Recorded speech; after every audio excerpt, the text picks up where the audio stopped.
Ladies and gentlemen, please rise as the ceremonial procession enters the auditorium.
The following dignitaries to the head table: the President of the GALLE Medical Association, Dr. Callum Deshapriya; the Chief Guest, Senior Professor in Civil Engineering, former Vice Chancellor of the University of Moratuwa, past Director General of National Science Foundation, Professor Anand Jayawardena;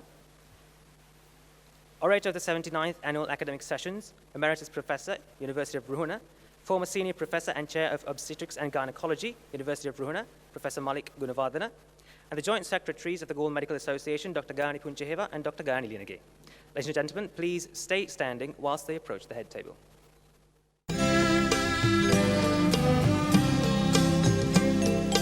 Sri Lanka Mata, Appa Sri Lanka, Namo Namo Namo Namo Mata, Appa Sri Lanka, Namo Namo Namo Namo Mata.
To light the traditional oil lamp, I invite the President of the GALLE Medical Association, Dr. Callum Deshapriya, the Chief Guest, Senior Professor Anand Jayawardena, Immediate Past President, Dr. Arusha Disanayaka, President-elect, Professor Sampath Gunawardena, Orator of the 79th Annual Academic Sessions, Professor Malik Gunawardena, representing past Presidents of the GALLE Medical Association, Dr. M.K. Raghunathan, the Vice-Chancellor, University of Ruhuna, Senior Professor Sujiva Amarasena, the Dean, Faculty of Medicine, University of Ruhuna, Professor Vasantha Devasiri, Provincial Director of Health Services, Dr. Chandima Siritunga, Director, Teaching Hospital, Mahamodara, Dr. Sumit Manatunga, Deputy Director, Teaching Hospital, Karapitiya, Dr. Nishani Ubesekara, President, Sri Lanka Medical Association, Professor Indiga Karunathilaka, representing the medical students and the future of the GALLE Medical Association, Mr. Sankam Hidukula and the Joint Secretaries of the GALLE Medical Association, Dr. Gayan Hunchiheva and Dr. Gayan Lianagi.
I now invite the President of the GALLE Medical Association, Dr. Callum Deshapriya, to deliver the presidential address. Good evening and warm welcome to all of you.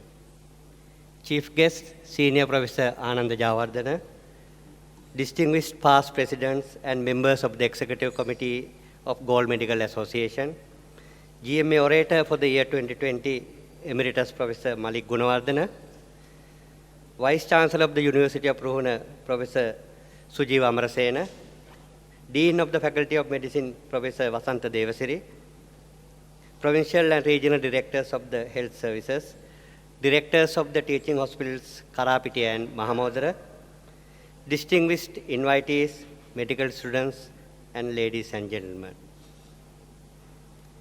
It was a long yet glorious journey of 8 years for GALLE Medical Association from 1940 to 2020. GALLE Medical Association is the oldest regional medical association in the country. GMA theme for this year is Stepping into a New Decade of Health Information and Research, connecting with the community to deliver better health care. The healthcare system has undergone significant changes over recent years. Health information systems in the world have been reorganized in past few years to provide a better health care service with reduced cost of patient care. As medical personnel, we believe that we must educate ourselves of these new changes in health information systems so that we too can provide a better and efficient service to the community. The importance of medical research is recognized worldwide. However, the motivation and enthusiasm to do research is not widespread among hospital-based and community-based doctors in Sri Lanka, even though much research is done in medical faculties.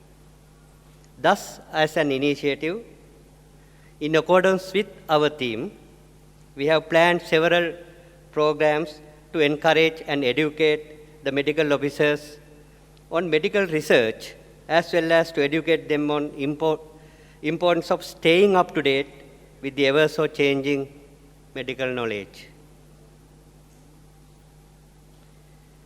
While focusing mainly on our theme, we have lined up an ambitious program for the year 2020.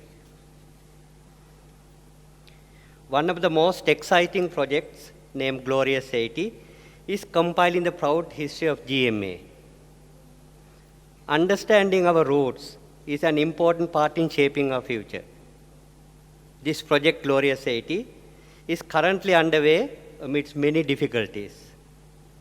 One of the main challenges we have faced is trying to collect all important information about the association. I take this opportunity to make a kind request to all of you to send us whatever information you have, may it be articles, photographs, books, or journals, and support us in completing this difficult endeavor. There are some interesting stories behind the origin of the term GALLE or GALLE.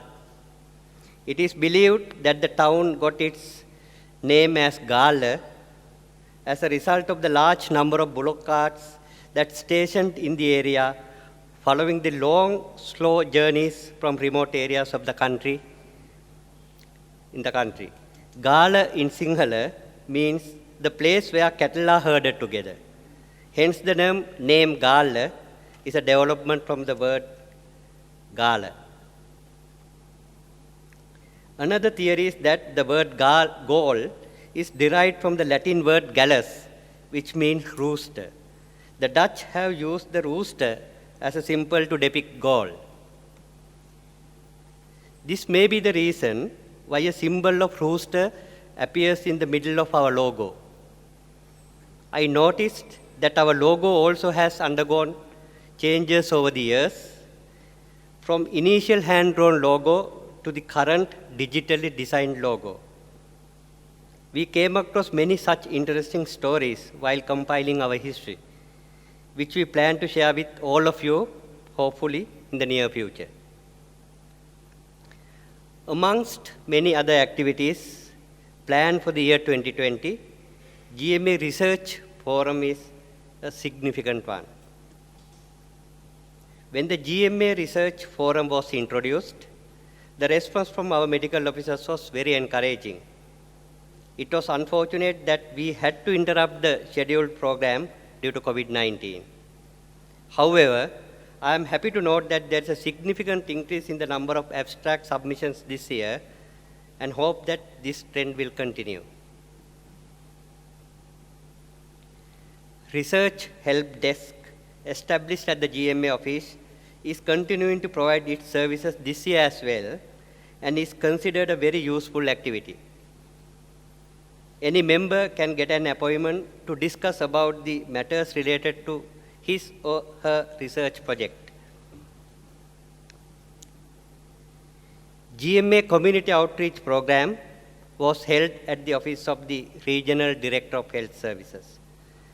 This was introduced to update the doctors in the community with new knowledge and current trends in medicine.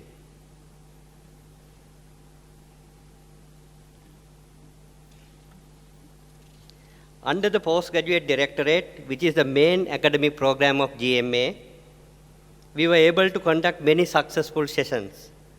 We are happy about the novel additions to the program, and I believe that these will help our trainees immensely.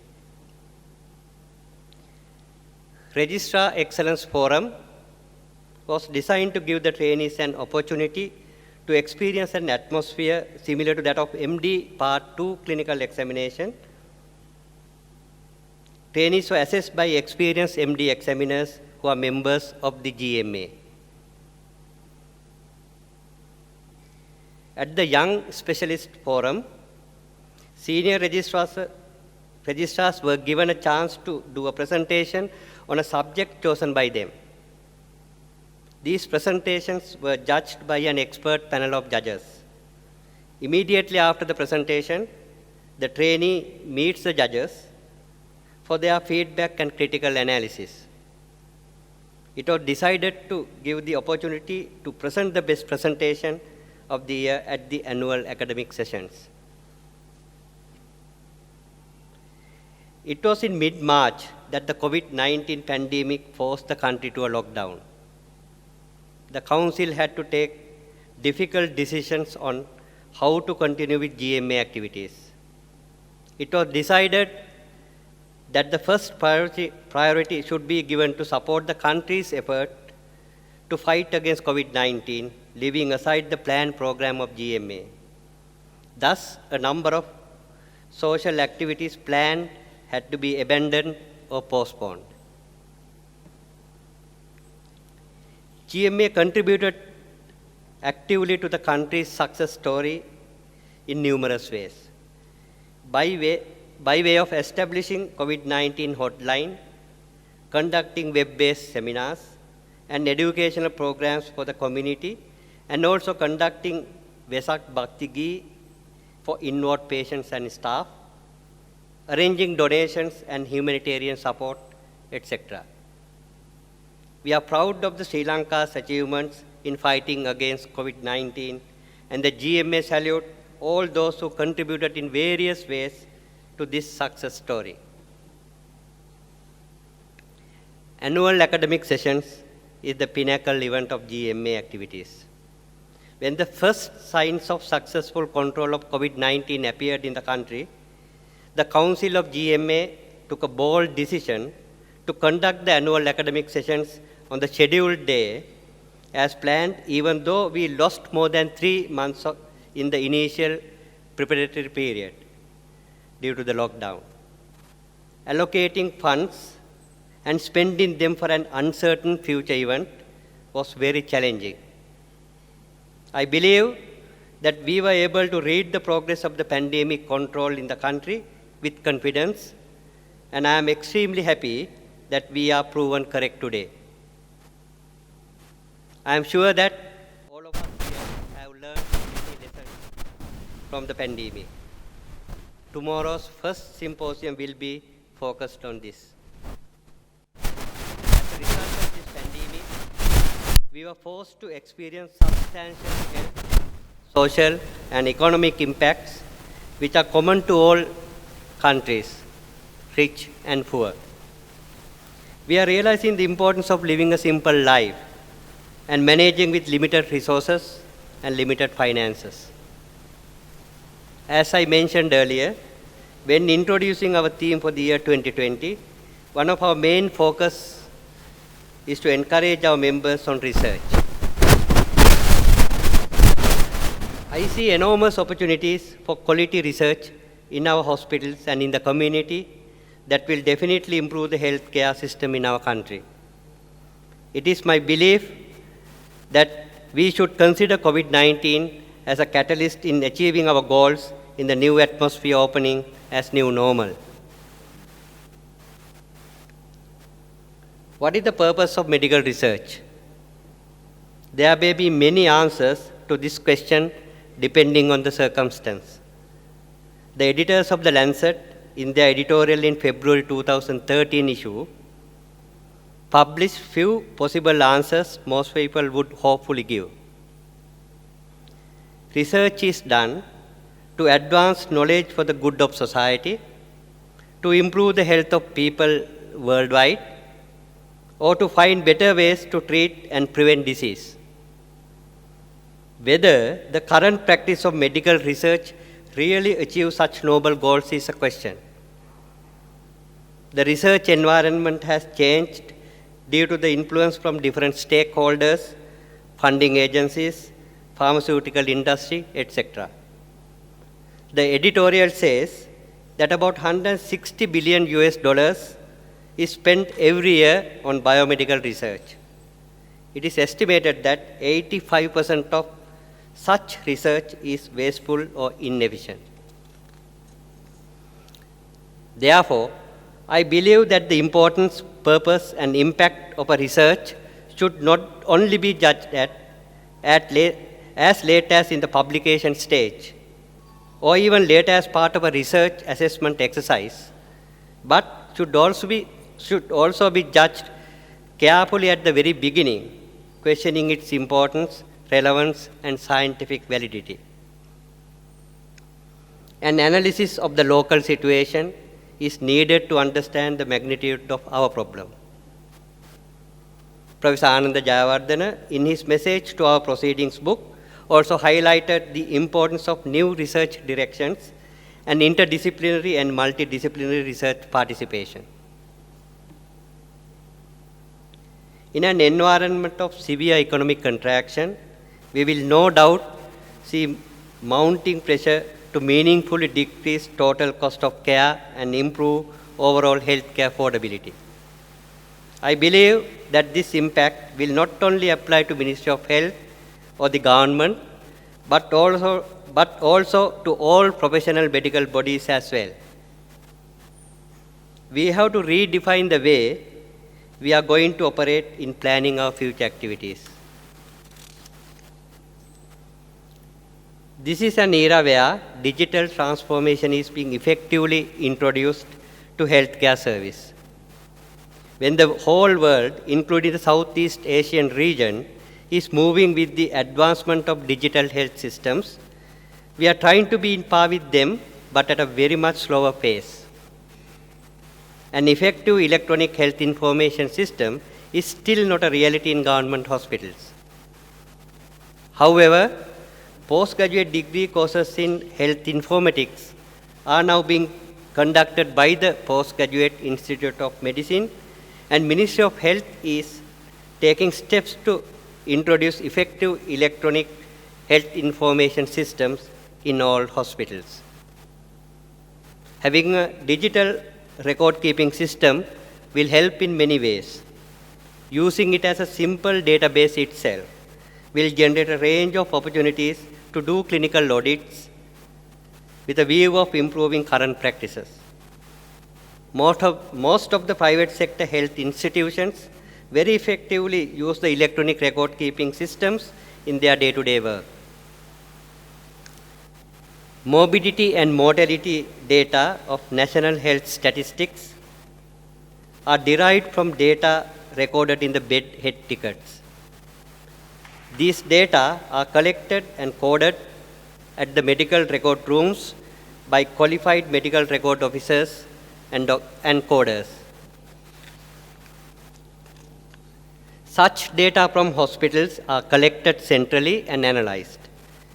When it comes to the national health statistics, we see a gap of information due to lack of private sector morbidity data. There should be a central mechanism of linking both the government sector and the private sector health information to generate accurate statistics. However, deaths, live births, maternal mortality, and medico-legal data are some of the notable areas where data are available irrespective of whether it is government sector or private sector. There is no coding system for outpatient clinics in our hospitals, and the data are not reflected in the health statistics. I believe that these issues can be resolved without going through much trouble if we have an efficient health information system. However, actions taken to remedy the situation in the government sector is disappointingly slow. GMA, as a regional medical association, can contribute to resolve this issue by encouraging our members to conduct quality research and facilitating them to utilize digital health information systems so that to provide a better service to the community. We are passing through a difficult era as a result of COVID-19 pandemic. Despite all these challenges, I am happy to be able to continue many activities without interruption.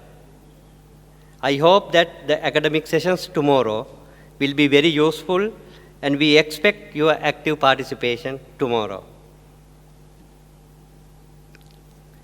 I extend my heartfelt gratitude to dedicated group of colleagues in the executive committee for their excellent commitment and the support extended to me in taking GMA forward during this most challenging period. My special thanks goes to 3 energetic management assistants of the GMA office. I am very grateful to our company today and the medical students who are contributing to the success of annual academic sessions by way of their performances and event management. I would like to thank my teachers, and finally, I would like to thank my family, including my parents, my wife, and 2 children, together with my brothers and sister who are part of my life journey. Thank you.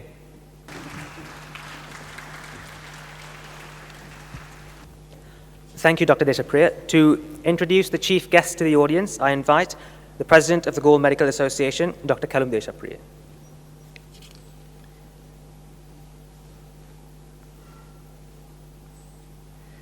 Professor Ananda Kitsiri Vijayanayaka Jayawardena, BSc, MSc, PhD. Professor Ananda Jayawardena was born in 1960. Having had his secondary education in the Richmond College, GALLE, he entered the University of Moratuwa. On completion of his degree in civil engineering with a first-class honors in December 1983, he had his further education in Loughborough University of Technology, United Kingdom. He obtained a Master of Science degree in construction at the same university in 1986, becoming the first in the batch of students representing 19 countries, and obtained the degree of Doctor of Philosophy in the area of construction management in January 1990. Professor Ananda Jayawardena is a senior professor in civil engineering at the University of Moratuwa and a commission member of the University Grant Commission. He was the Dean, Faculty of Engineering from 2004 to 2010. He is also the immediate past Vice Chancellor of the University of Moratuwa and past Director General of the National Science Foundation. He is a chartered engineer, an international professional engineer, a fellow of the Institution of Engineers Sri Lanka, a fellow of the Institute of Project Managers Sri Lanka, a fellow of the National Academy of Sciences of Sri Lanka, a life member of the Sri Lanka Association for Advancement of Science, a graduate member of the Sri Lanka Institute of Directors, and a member of Society of Structural Engineers Sri Lanka. He is also the past NDB Bank endowed professor in entrepreneurship at the University of Moratuwa and a past president of the Institution of Engineers Sri Lanka. He has also served as a member of the governing council's boards of National Institute of Education, Institute for Construction Training and Development, State Engineering Corporation, Postgraduate Institute of Management, Miloda Academy of Financial Studies, the Open University of Sri Lanka, and Construction Industry Development Authority. Currently, he is a member of the Board of Management of the Engineering Council of Sri Lanka, a member of the National Science Foundation, a member of the Sir Arthur C. Clarke Institute for Modern Technologies, a commission member of the University Grant Commission, and a non-executive board member of the Commercial Bank PLC and Sierra Cables PLC. He has served in several other national committees in science and technology and education policy making. He has co-authored several textbooks and has published and presented over 80 research papers, both locally and internationally. Professor Jayawardena has received several awards for his research publications. He received the Manamperi Award for the Best Undergraduate Project in Sri Lanka for the year 1983. He was the joint winner of Professor Vagish Award for the Best Undergraduate and Postgraduate Project in the academic year 1983-84, University of Moratuwa. He has won the Institution of Engineers Sri Lanka Award for the best paper published in Engineer Journal 3 times. He is also the recipient of the National Achievers Award 2013 under the category of Engineering by Lions Cup International District 306A. The Institution of Engineers Sri Lanka President's Award 2012. The Asia's Education Excellence Award 2016 for outstanding contribution to education. Sri Lanka Education Leadership Award 2017 for education leadership. Sri Lanka Education Leadership Award in 2018 for outstanding contribution to education presented by World Education Congress and CMO Asia. And Eminence in Engineering Award, the highest, most prestigious lifetime award given by the Institution of Engineers Sri Lanka for eminence in practice of engineering in 2018. He is also a Commonwealth Fellow. Professor Ananda Jayawardena is a researcher and a consultant with wide experience and expertise in teaching, research and consultancy, and a leader and an administrator with a vision and achievements. On behalf of the Executive Committee of the GALLE Medical Association, it is my great pleasure and privilege to invite Professor Ananda Jayawardena to deliver the chief guest speech.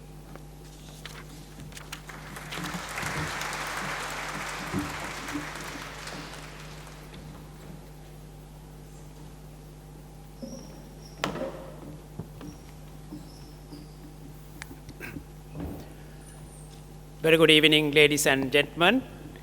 It was a very comprehensive introduction about myself. I'm not sure from where he got all these details. Thank you very much, Dr. Callum Desapriya, for your very comprehensive introduction. Dr. Desapriya, the president of the GALLE Medical Association, all the other members of the head table, the past presidents, executive committee members, the members of the association, the Vice Chancellor of University of Ruhuna, Professor Sujiva Amarasena, medical students, ladies and gentlemen.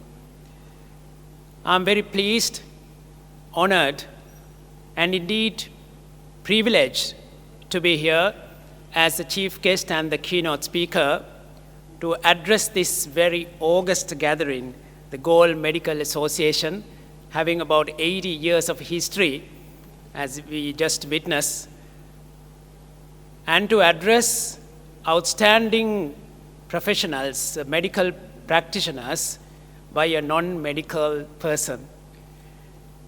And I'm humbled and feel small when I see all the very eminent medical doctors, professors, and practitioners in this audience. Let me first of all congratulate Dr. Callum Desapriya for organizing this very, very important annual academic sessions this evening. I know it is a very glamorous event, very formal event, as you saw in the processions and things like that. Thank you so much. And I extend my appreciation for inviting me to this event this evening. I would like to pay tribute to all medical practitioners for your dedication, commitment to control COVID-19 pandemic in Sri Lanka. And we are here today without much of a fear because of the commitment that you extended in providing a very noble national service to safeguard the citizens of our country. I also would like to congratulate all the contributors, the organizers, and tomorrow there will be sessions presenting research outputs, and I congratulate for your efforts in sharing your very valuable knowledge in medical research. Today, we have this theme, stepping into a new decade of health information and research, connecting with the community to deliver better health care. And as it was mentioned by Dr. Callum Desapriya, he elaborated the importance of medical information systems practiced in developed countries and the gaps in Sri Lanka as well. And if you see world over, the medical attention, or what we say health care, is delivered in a very modern way, using lots of information available through the patients and through the experts. And at fingertips, this information is available for any doctor to see the history of patients and also to consult any information that you need. In Sri Lanka, there is a gap. We are just about to organize ourselves in developing these kind of information systems. So in that context, the theme that we have selected, that is stepping into a new decade of health information and research, and also to connect with the community, I think it is very timely. And I congratulate for the selection of that very important topic. Despite that I don't have lots of medical experience, by the time in the time I served as the Director General of the National Science Foundation, I got a little bit of exposure to medical and medical research, and also with whatever the exposure that I had, I just would like to share with you some aspects of overcoming challenges in harnessing health information through multidisciplinary and interdisciplinary research. I just would like to address this under these topics, a little bit on the health sector research, health information literacy, application of information, benefits with the community connection, issues and challenges in my view, and what can we do to overcome these challenges, and some remarks at the end. Just to start with, this is an overall research expenditure in our country.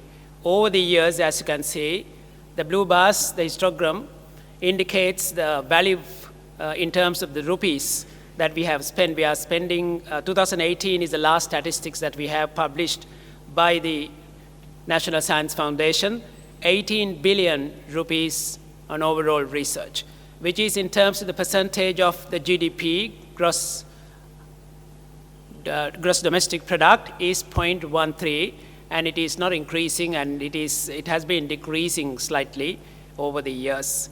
And this is where we need to get ourselves promoting to the government to increase the investment on the research.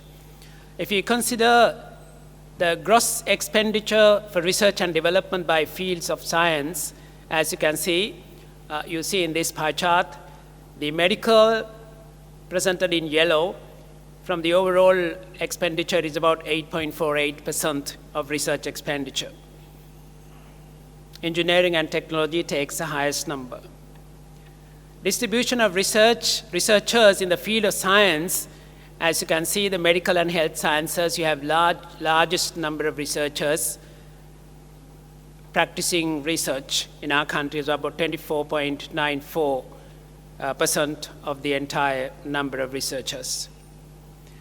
In terms of the publications, this is actually the latest from the Elsevier Scopus Index publications. As you can see, over the years, we have been increasing our publications, indexed publications.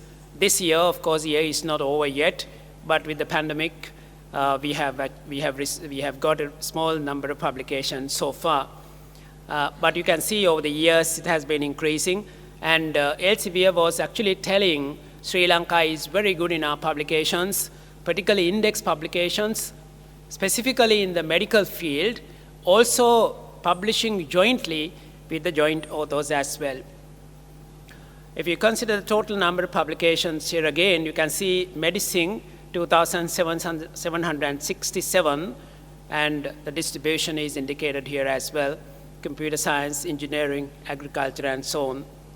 If you go into the medical area, the medicine and subparts of medicine as well, you can see the largest number of good quality index publications actually appear from the medical profession, because you have large number of index high quality journals, and it is very good for our country as well.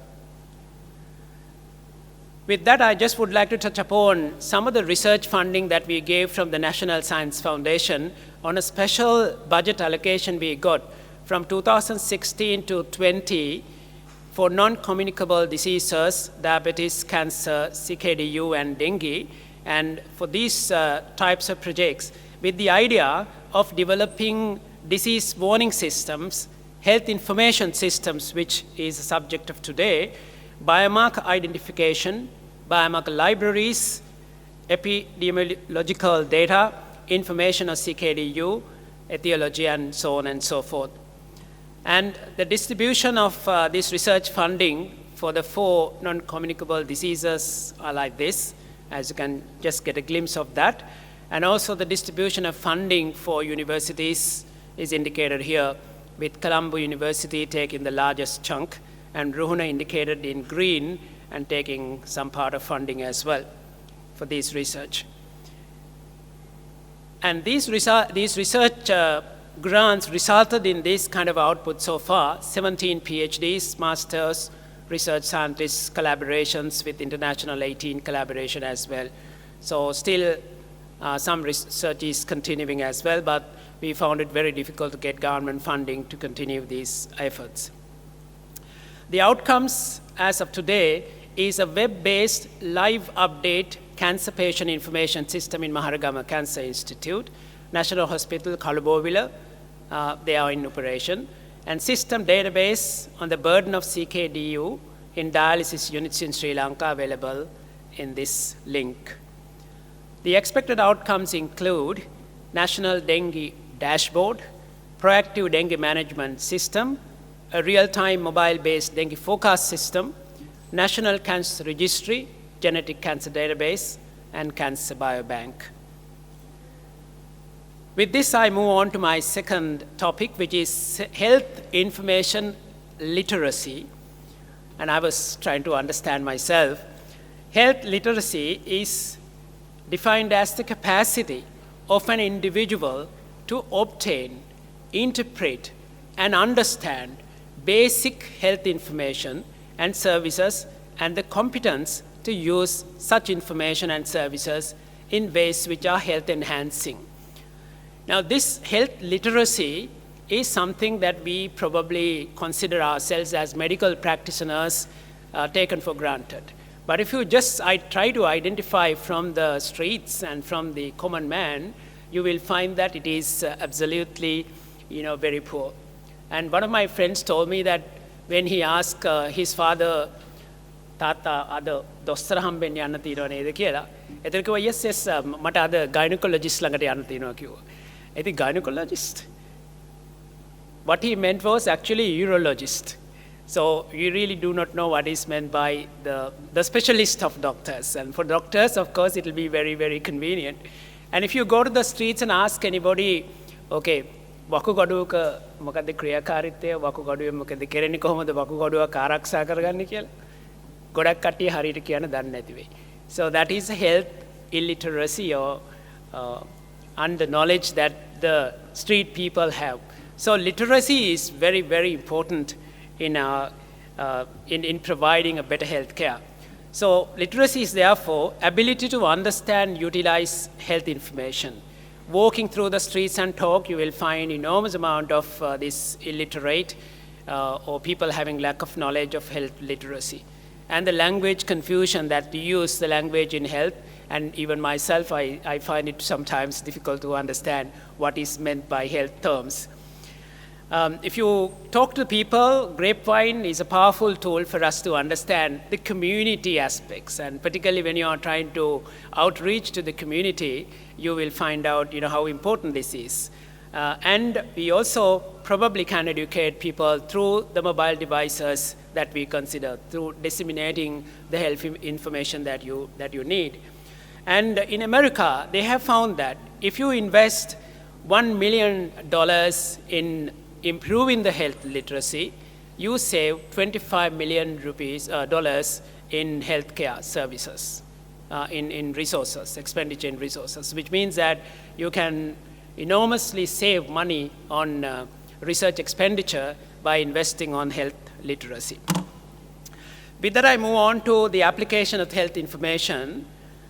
When you talked about health information, whether it is information coming afresh from the communities, or whether it is information stored from the patients and also from the experts, you can divide that into two parts. Information from research and experts. So they are probably in the publications, in the knowledge repositories, and so on. You will have the expert knowledge that you can consult whenever you need to, say, internet and databases and so on. And also you have information from patients and communities.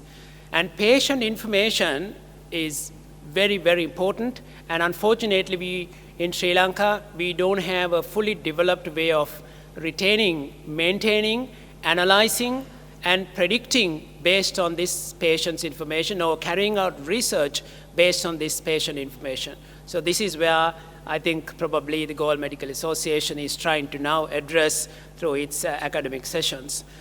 Now, if you consider these sources, you can see from the research experts, information from research and experts, you can use it for more effective treatment of patients because of the knowledge that you have, and you can share that knowledge to carry out more effective research and application as well.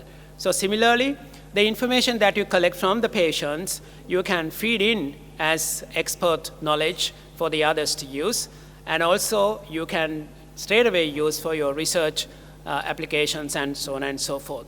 And these are very, very organized way maintained in developed countries, and they use the data through data analytics to see how the changes, the medical patterns, the disease patterns, and the causes, and the effect of medicine, how they have reacted with the patients and all that, so they can immediately find out through the analytics of this data. And out of that, you will see the result is a better health care. Right, so with that, I just would like to move on to the benefits of research, community connection. What are the benefits that we have if you connect with the community? Obviously, I'm sure you are aware of that. It's just to recap and then reinforce the understanding of that, is basically it enhances the community relevance for the research that we carry out, for the research questions, the relevance of research. Strengthen interventions within cultural and local context. We can intervene to suit the cultural and local context when we carry out research. It enhances the reliability, validity of the research measurement tools that we are using in your research.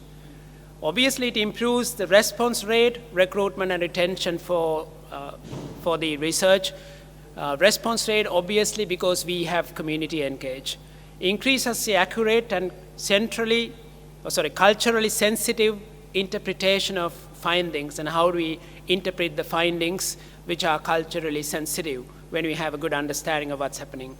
It increases the translation of evidence-based research into sustainable community change.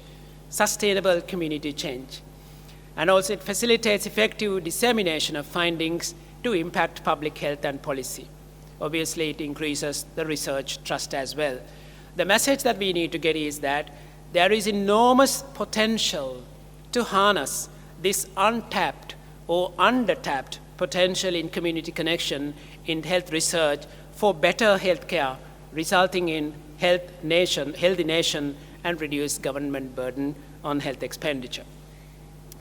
Right, if you compare these two aspects of research, community-based practical research versus the traditional research approach, as you can see, the common thread that we have identified research concern, study design and funding, and participate recruitment retention system in that.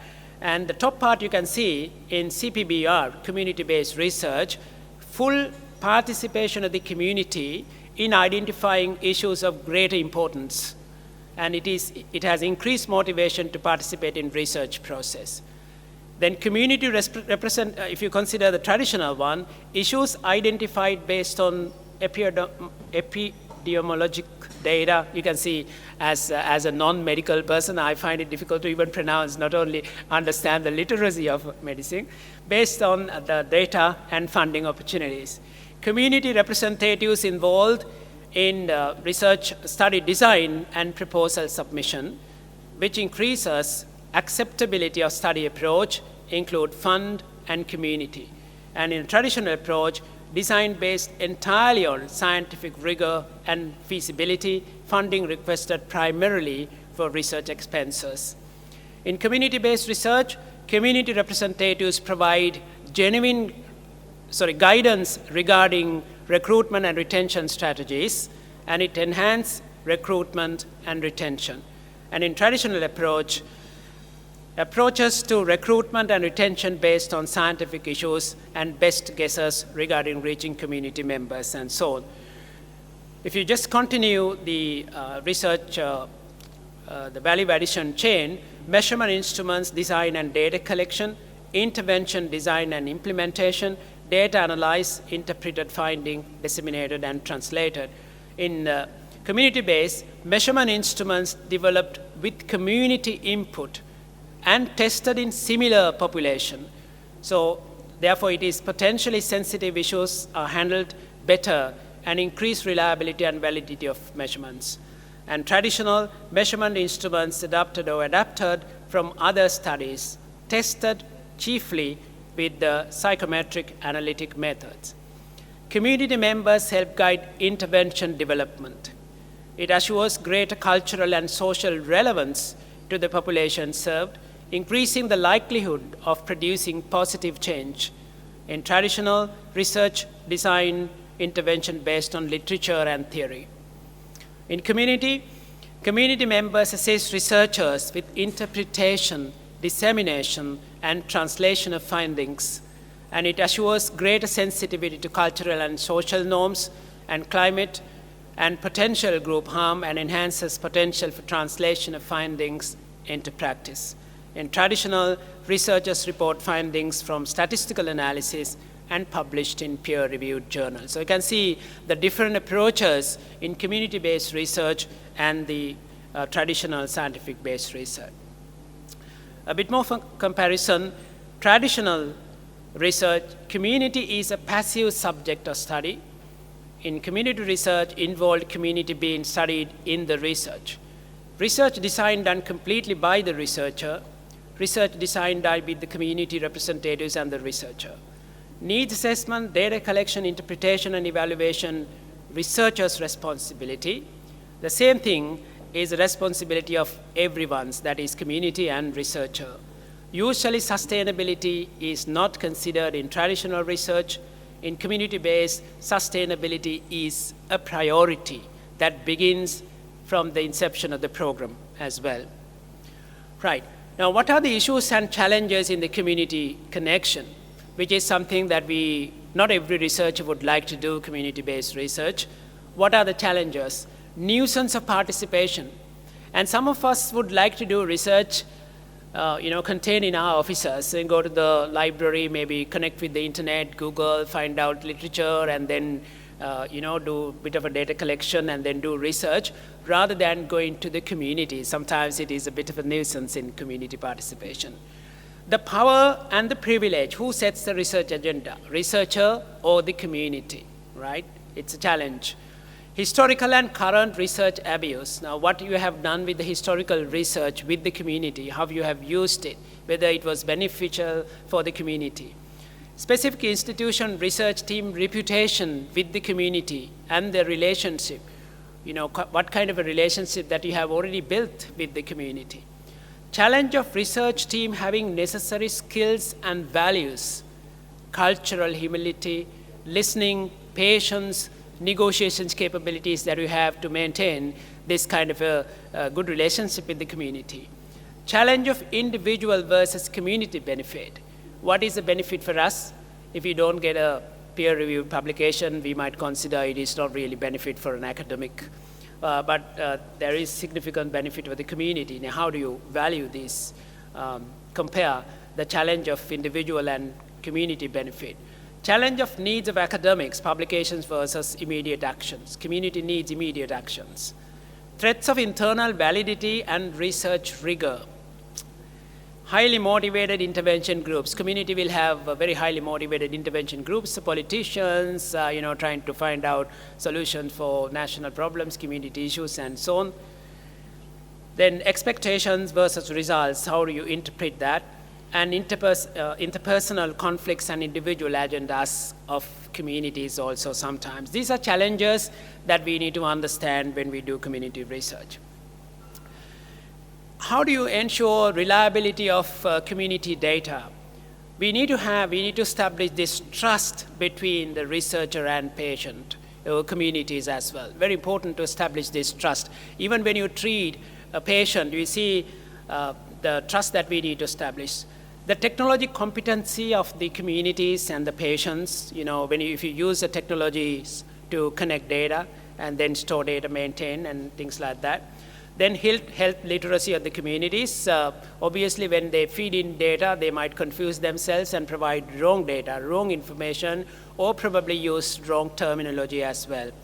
Confidentiality of the data, how you maintain, privacy, research ethics, and sometimes lack of facilitation and motivation for multidisciplinary, interdisciplinary research. And so as researchers, what is the strategy for promoting researchers' motivation to do community-based research? It is extremely important because the results of the community-based research is 100% implementation, 100% sustainability, because you do research with the community, addressing a community issue, and immediately at the end of the research, you apply the findings to the communities. How do you overcome challenges? These are just my thoughts which came to my mind when I just thought about these aspects.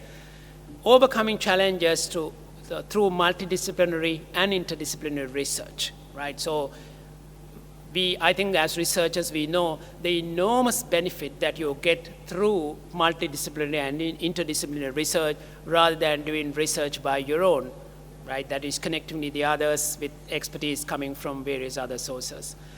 So the strategy is learn to enjoy more with societal impact rather than an academic publication. And can we change our motivation to have enjoyment more with the societal impact that we create as researchers rather than an academic publication?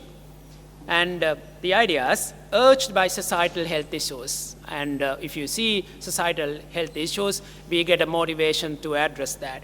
Be happy with the results and implementation. Happy that it is my research that I have implemented. It is me who has given the solution to this particular problem, or our team. Building a reputation by publishing success stories rather than publishing in an index journal. Can you publish a success story that you have done to the community? Leveraging for more research funding. When you have those success stories, you can go to the Treasury and say, it is our research team, which has actually come out with these results. Please give us more funding, because our research funding investment actually provides the results rather than making a publication. And working with multidisciplinary, interdisciplinary research teams, enjoy being there. It's very good. Then second one, enhance trust and confidence of patients and communities. How do we enhance our trust with the patients and with the communities to get reliable data? And we need to check our behavior as practitioners and researchers. How do we behave ourselves in establishing this kind of a connection? We need to develop the skills for mutual trust, respect, listening, patience. And sometimes we as practitioners, we don't spend even enough time with the patients. And I can relate a story that I had when my child earlier, when I showed my child to a doctor, it is said that you need to really tell the history a little bit so that the doctor can understand the issues easily. So I was telling not a big history as well. I was telling him last week on Friday she had like this, and then Saturday it was like this, and then doctor of course told me what does she have now, without actually listening to me until I finish the history. So which means that sometimes we don't have patience to even listen to the patient sometimes, right? So it is how do we develop that kind of a trust with the practitioners, as patients, and as researchers. Then the skills of respect, listening, patience, and spend the time with the patients, avoid concerns of money, value of time, adhere to research ethics, and safeguard confidentiality and privacy. And that is how we develop the trust. Discover the strengths of multidisciplinary and interdisciplinary collaboration. It actually has enormous amount of strengths that when you engage with the multidisciplinary research. And you can learn much wider perspective of research question rather than you see narrowly as from your single expertise. Sharpen your skills to see a broader picture of any research. Learn and understand other disciplines. Create new opportunities for further collaboration. Enhance opportunities for securing funding, and lots of spillover benefits resulting from collaboration, and you get lots of invitations and opportunities for you to build your own reputation and learn better. So discover the strengths of multidisciplinary teamwork and collaboration as well. Exploit available and evolving technologies and information systems, which is a strategy you can use. Smart mobile device will be the future of all communications and transactions in the future. Try to exploit it. And everybody will do everything with the mobile device, smart device later on, banking, finding information or anything. So try to use that device and try to exploit it. Use IT to store and retain enormous amount of data, patient data that you have. How do you do ourselves? Maybe you need to join with IT expertise with the medical practitioners, and that's a multidisciplinary expertise coming in with the IT and with the medical practitioners' expertise. Build networks to share useful patient data for collaborative research, and share your information so that data. And NSF was actually trying to find opportunity to share the data collected by researchers. If any other researcher wants to find or use this data, the data should be available for the others to use it as well. Understand and use the potential of artificial intelligence, machine learning, predictive models for better clinical diagnosis and research. Now, when you have enormous amount of data analysis, trends, patterns, effect of certain actions that we have taken already will not be possible to find out by you because it's lots of data. And with artificial intelligence and machine learning and algorithms, you can actually quickly analyze enormous amount of patient data with lots of variabilities, and it will give you predictive models to say, even for future possible effects and future possible situations of a particular patient with these kind of data. So these are the areas that we need to do research and find out through collaborative research with other expertise. Connect others to educate communities on the use of technology, right? Educate communities through health literacy and as well as through technology. Learn from a plethora of medical information systems used in developed countries. If you just Google, you can find out many software available to collect and various types of practices used in collecting and analyzing medical information for better health care as well. Another strategy, feed research findings to applications. Obviously, we need to have that mindset to develop the ability to feed research findings to applications. Research KPIs, we were trying to introduce that in the NSF grants as well. Research KPIs to be sustainable application of your findings rather than an academic publication. So your destination, objective is an application, academic publication is a byproduct. Consider all others as intermediate byproducts. Engage all stakeholders and end user in conducting research. End user is very, very important, all the stakeholders, specifically the end user, the community as well. Use multidisciplinary, interdisciplinary teams in devising solutions and recommendations, and widely share your research findings as well. Another strategy, this is not strategy, this is something that we need to do, is address national and community priorities. Align with national health priorities. Obviously, when you do research, it is not just because our research interest and expertise, or whether we would like to make a publication for our promotion, it is to address a national health issue. So align with national health priorities like CKDU or dengue or whatever. Exploit focused health research grants. When you have national priorities, then you have focused research grants given by the research funding bodies, NSF, NRC, or even universities. You will see the priorities for this research. Try and exploit them. Use data analytics to identify disease patterns and trends. Influence funders to align to national issues. I think it is your duty as medical practitioners to influence the funders, indicating and showing the trends of communities and issues. Say, this is what is happening to the community, and this is not good. And if you continue this trend, it'll have lots of repercussions in the health of the communities. And therefore, we need to do research and come out with a solution to this. And it is, as practitioners, we need to influence the research bodies, funding bodies, to allocate funding in those areas as well. Empower patients and communities. Empower them. Programs to enhance health information literacy of patients and communities. What can we do as medical practitioners to enhance health literacy of the patients? Walk in streets, if you can, walk in streets and ask questions, some of these questions that I just find out, and see whether the normal people can understand, lay people can understand some of these very, very important medical knowledge that they should have. Influence any change of educational need in schools. Can you influence, can you say, if it is not happening in the streets, can you influence the National Institute of Education to introduce these kind of educational requirements in the school curricula, so that the school children will get a knowledge of essential health information that they need to know. Develop and put into use health information system for communities. Of course, that is what we address.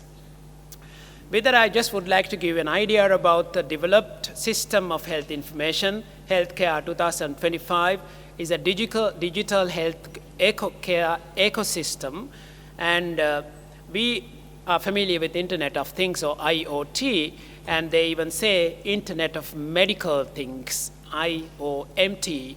And you can see the wearables that we have on the body to pick information, smart devices that you wear or that you implant in your body, in-house digital assistants and so on, communities, automated kiosks, the mobility, and so on and so forth, in-clinic medical care, in-hospital medical care, and how do you create this entire system of medical information to provide a much better information for medical practitioners to do that. So this is kind of developments that is taking place, and we can see how we go about that as well.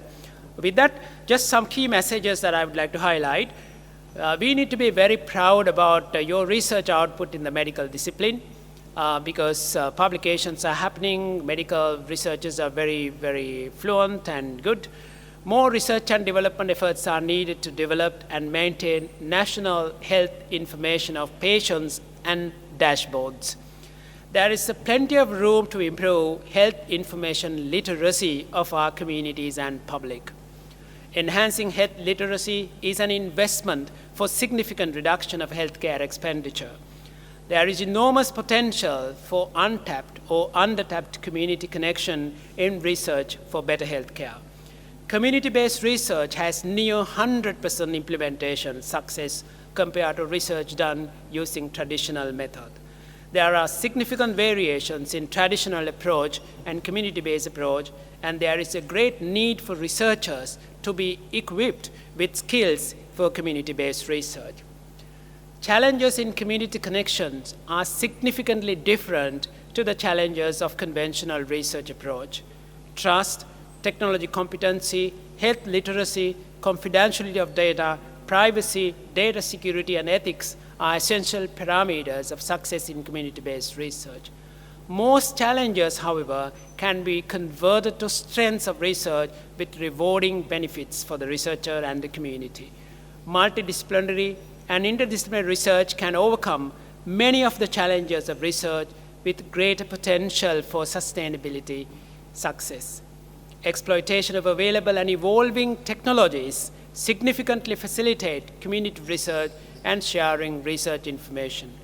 Artificial intelligence, machine learning, data analytics, and predictive models are emerging tools for harnessing medical information to provide unimaginable benefits in healthcare.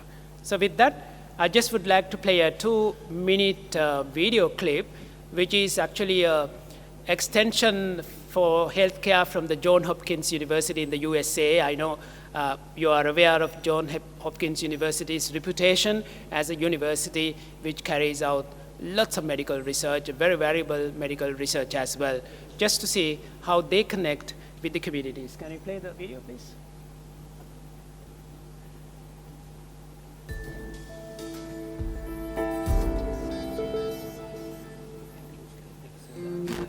Big ideas thrill us.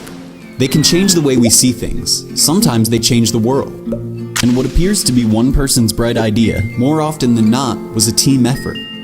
And just like cars need roads, and gas stations, and mechanics, great ideas need a network. The Johns Hopkins Community Health Partnership is a big idea. An idea built on ideals, people, communities, partnership. We created a network of providers, coordinators, community physicians, and partners to improve patient care and outcomes, to keep our community well. And if patients do end up in the hospital, to help them get healthy and stay healthy, so they don't return to the hospital in crisis. There are a lot of factors that impact our health. Our understanding of our illness and how to manage it, the level of communication between our providers, how the results of our tests are shared, and what happens to us after a hospital stay. With a grant from the Centers for Medicare and Medicaid Services, the Johns Hopkins Community Health Partnership was formed to build systems to support patients throughout the continuum of care. New workflows, bringing people together from the start. New technologies for sharing medical information between providers and with the patient too. And new staff positions like community health workers, neighborhood navigators, and transition guides who give one-on-one support upon discharge, like optional home visits, coordinating appointments and community services, following up on medications and testing, and concentrated support from health behavior specialists, because change is never easy. The enhanced services focus on the patients in our community who need our help the most. Tens of thousands per year, mostly in the neighborhoods around our East Baltimore campus and Johns Hopkins Bayview. Patients who wrestle with chronic illnesses and social challenges that are at high risk of relapse. The Johns Hopkins Community Health Partnership aims to provide better access, education, and follow-up care so that patients become powerful forces in their own healthcare. The way it works is through a network of solid relationships, providing the care the patient needs in the right place at the right time. You know, some of the greatest ideas have been super simple, like the Johns Hopkins Community Health Partnership's plan to put patients at the center. Now that's a big idea.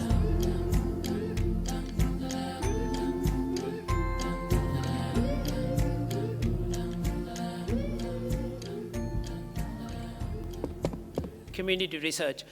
But another way to handle this one is basically, okay, you find an issue in the community, and then you find that that issue is because of another issue, maybe in the Pradesh Sabha or whatever it is, in the trucks having smokes, lots of emitting smokes, creating asthma patients, and you identify the issue, and then you try to address by connecting with the politicians and the decision makers to try and see how to deroute these trucks so that you will not see this kind of smoke pollution happening in that community.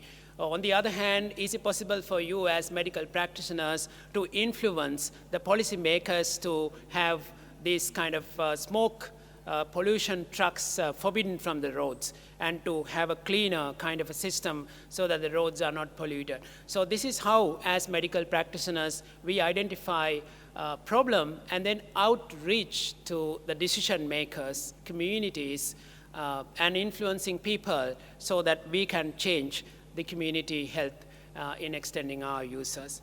So with that, I come to the end of my presentation, and I take this opportunity once again to appreciate for inviting me for this great evening, and let me take this opportunity to once again to congratulate all the presenters for tomorrow, and I hope tomorrow with the academic sessions you will have a very pleasant and enjoyable learning time, absorbing time, sharing the research that you carry out.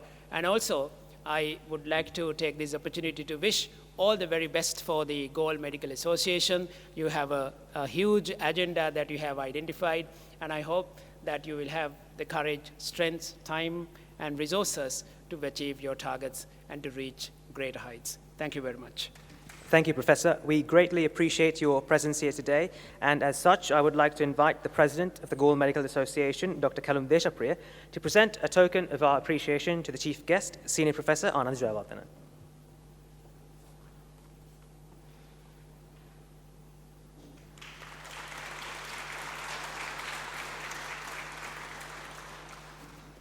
Thank you, Professor Jayawardena. We now move on to the award ceremony, and I would once again like to invite the President of the GALLE Medical Association, Dr. Callum Deshapriya, to present the awards.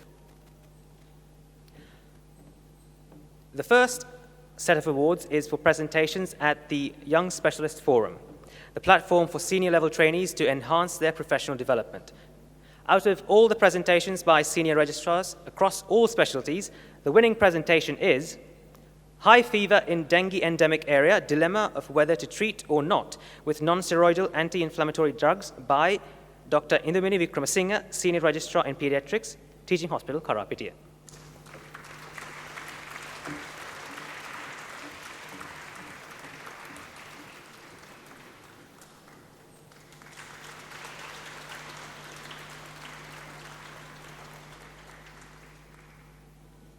Next are the Merit Awards for presentations at the Young Specialist Forum.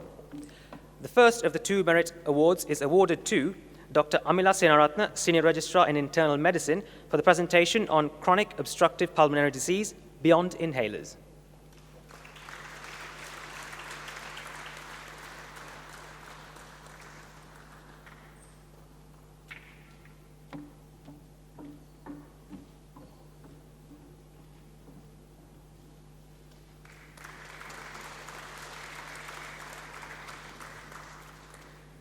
The other Merit Award winner is Dr. Himal Oshada Kalamarachi, Senior Registrar in Internal Medicine, for Live Longer Beyond the Conventional NCD Risk.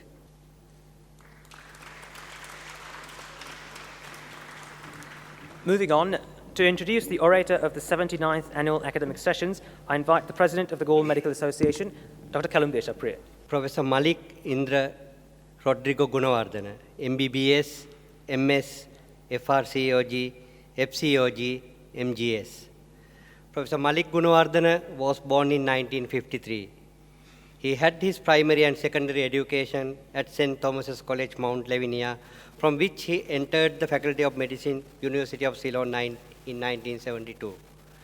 He graduated from the Faculty of Medicine in 1976 with honors and obtained MS qualification as a specialist in obstetrics and gynecology from the University of Colombo in 1983.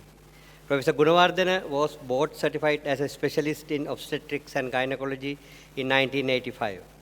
He obtained the membership of the Royal College of Obstetricians and Gynecologists in 1986 and the fellowship of the Royal College of Obstetricians and Gynecologists in 1998.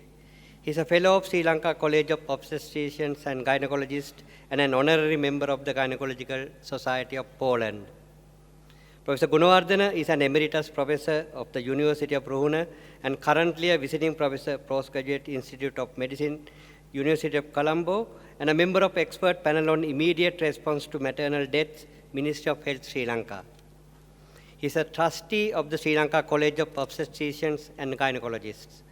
He joined the Faculty of Medicine, University of Ruhuna in 1985, where he served for more than 3 decades until his retirement.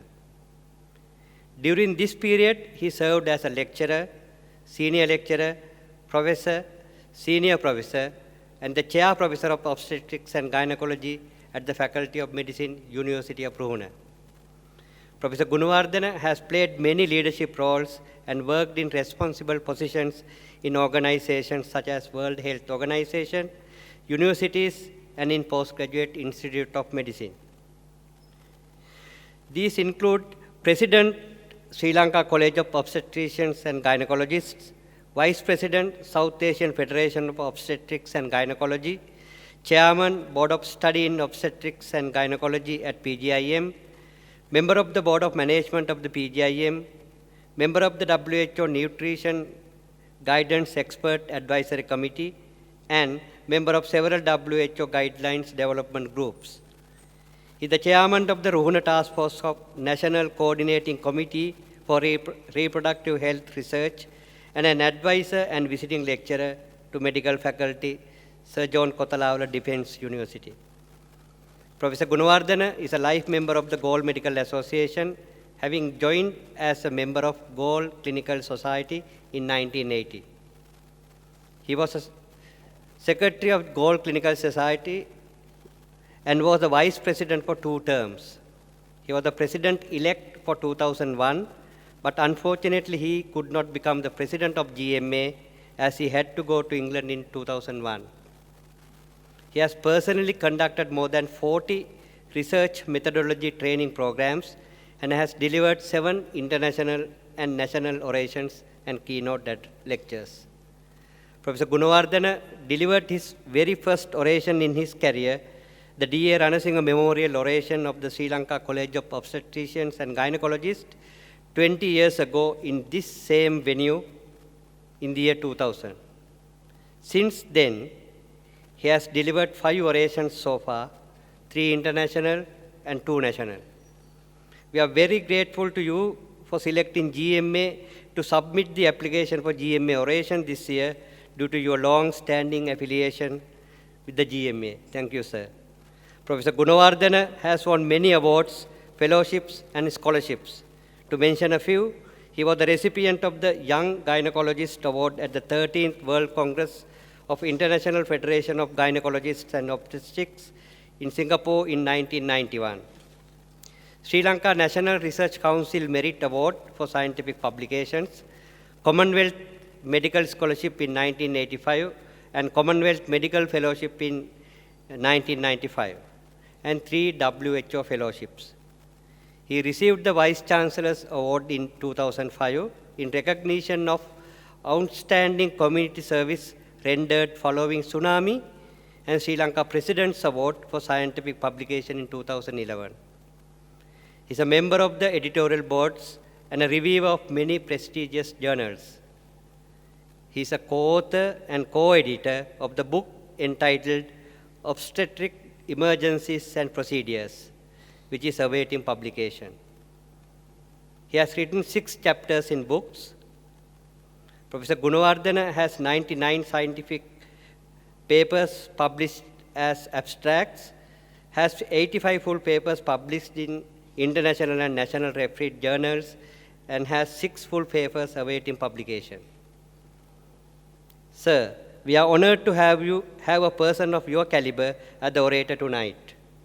Indeed, being one of your students, I consider it a great pleasure and honor to invite you on behalf of the Executive Committee of the GALLE Medical Association to receive the Orator's Medal and to deliver the GALLE Medical Association Oration 2020.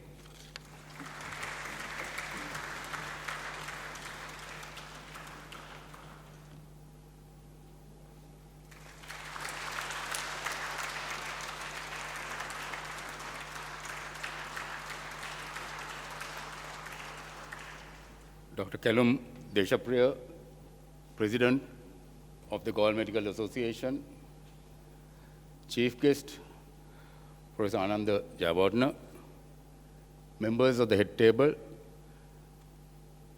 the Executive Council of the GALLE Medical Association, all the members of the GALLE Medical Association, the Vice Chancellor, University of Ruhuna, Dean, Faculty of Medicine, distinguished invitees, and students. Dr. Deshapriya, thank you very much for your kind introduction, and I'm deeply honored to have been selected as the orator this year. And as you mentioned, my first oration in my career was in the same auditorium, and 20 years down the line, I'm going to speak on the same topic, as well as you can see, it was iron supplementation in pregnancy 20 years ago.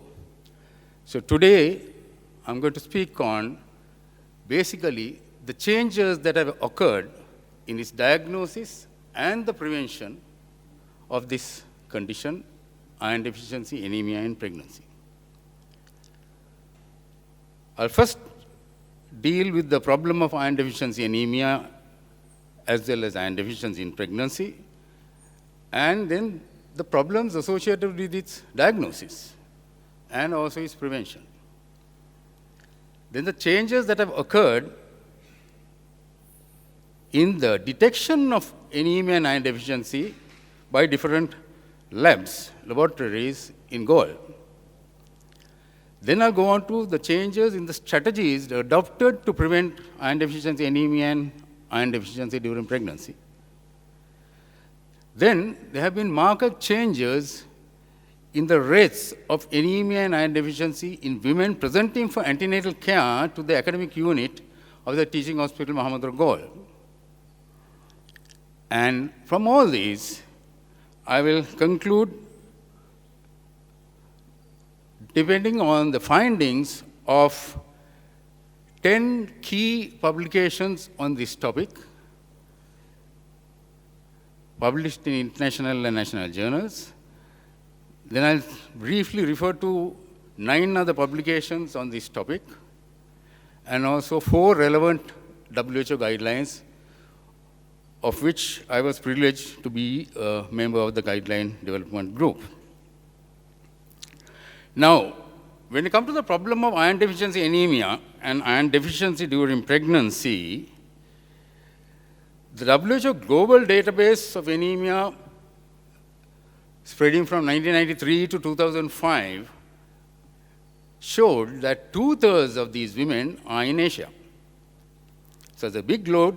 Even at that time, it was about 32 million of pregnant women being anemic.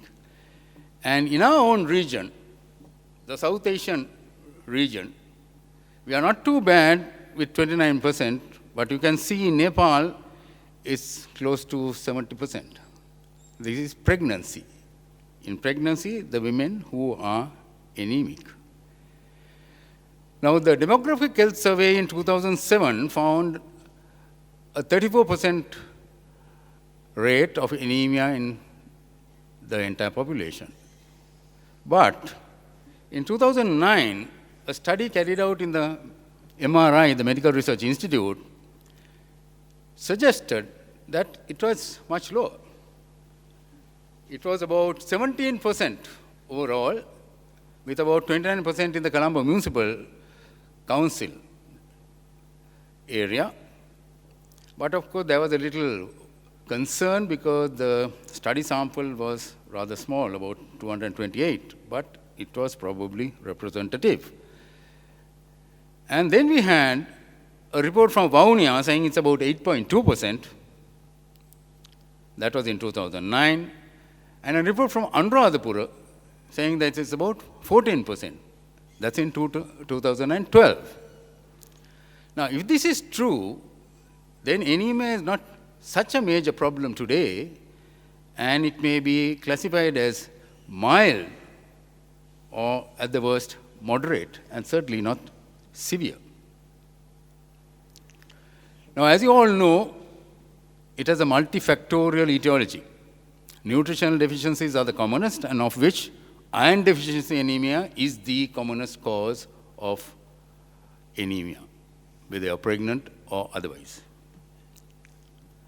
And of course, there are a whole heap of other causes. And in pregnancy itself is a risk factor with especially multifetal gestation, that is twins and triplets and things like that. Teenage pregnancies, high parity, and reduced birth intervals. Now, it has been said that the future health of mankind depends to a very large degree on the nutritional foundation laid in utero. That is, if you are malnourished before you are born and you eat well and become well nourished later on, then you are prone to get this so-called metabolic syndrome. And it is well known that anemia and postpartum hemorrhage is a killer, especially in our part of the world. And it was reported that up to 12% of maternal deaths were due to anemia. Now, this is some time ago, and it is relevant not only to us in Sri Lanka, but to most low-income or non-industrialized countries.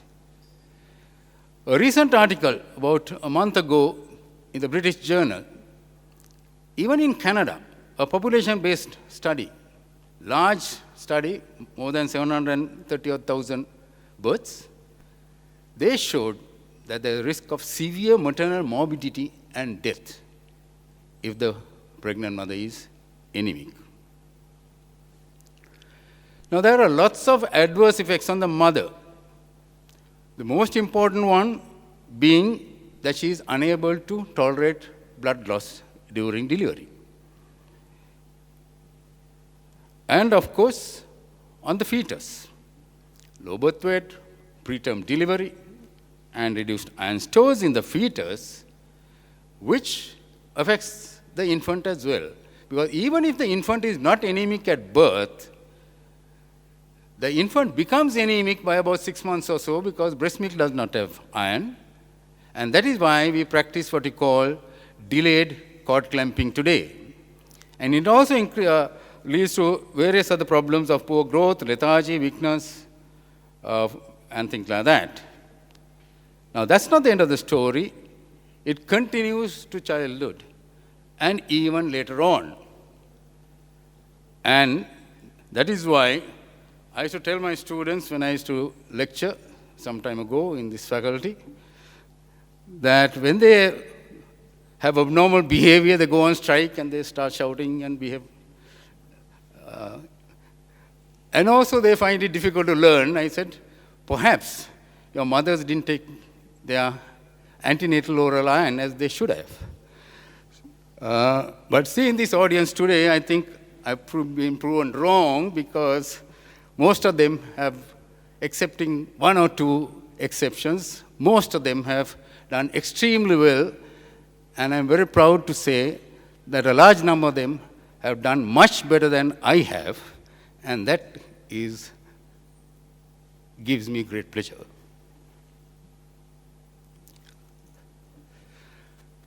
The problem of detecting iron deficiency anemia during pregnancy and its prevention. Now, you have a normal woman. Now, this woman will become iron deficient. Then she becomes a little bit more, she has iron deficiency but no anemia. And then only will she become anemic. In other words, iron deficiency anemia is just the tip of the iceberg. There's a whole heap of iron deficiency which we cannot see and which we do not know unless we look for it. Then I said that I'll be referring to 10 publications on this topic, and obviously because I had to go through 10 publications in this restricted time, due to time constraints, I'll be presenting the bare essence of these publications without going into detailed tabulations and data. Now, all these studies were carried out in the academic Obs-and-Gynae unit of Mahamudra between the years 1990 to 2017. Ethical and administrative approval was obtained from relevant authorities. Informed written consent was obtained from all the women who participated. The randomized control trial in 2015 was registered in the Sri Lanka Clinical Trials Registry. Why? Because before that, there was no Sri Lanka SSCTR. The SSCTR was established only in 2006. So the early studies, randomized control trials, were not registered there. Right, study 1. What we want to find out was, what is the rate of anemia and iron deficiency in women presenting for antenatal care to us? That was the research question. And to answer that, we did a cross-sectional study of 236 women in 1990. Of course, the definition of hemoglobin was the standard 110 grams per liter, and iron deficiency we defined as serum ferritin less than 12 micrograms per liter.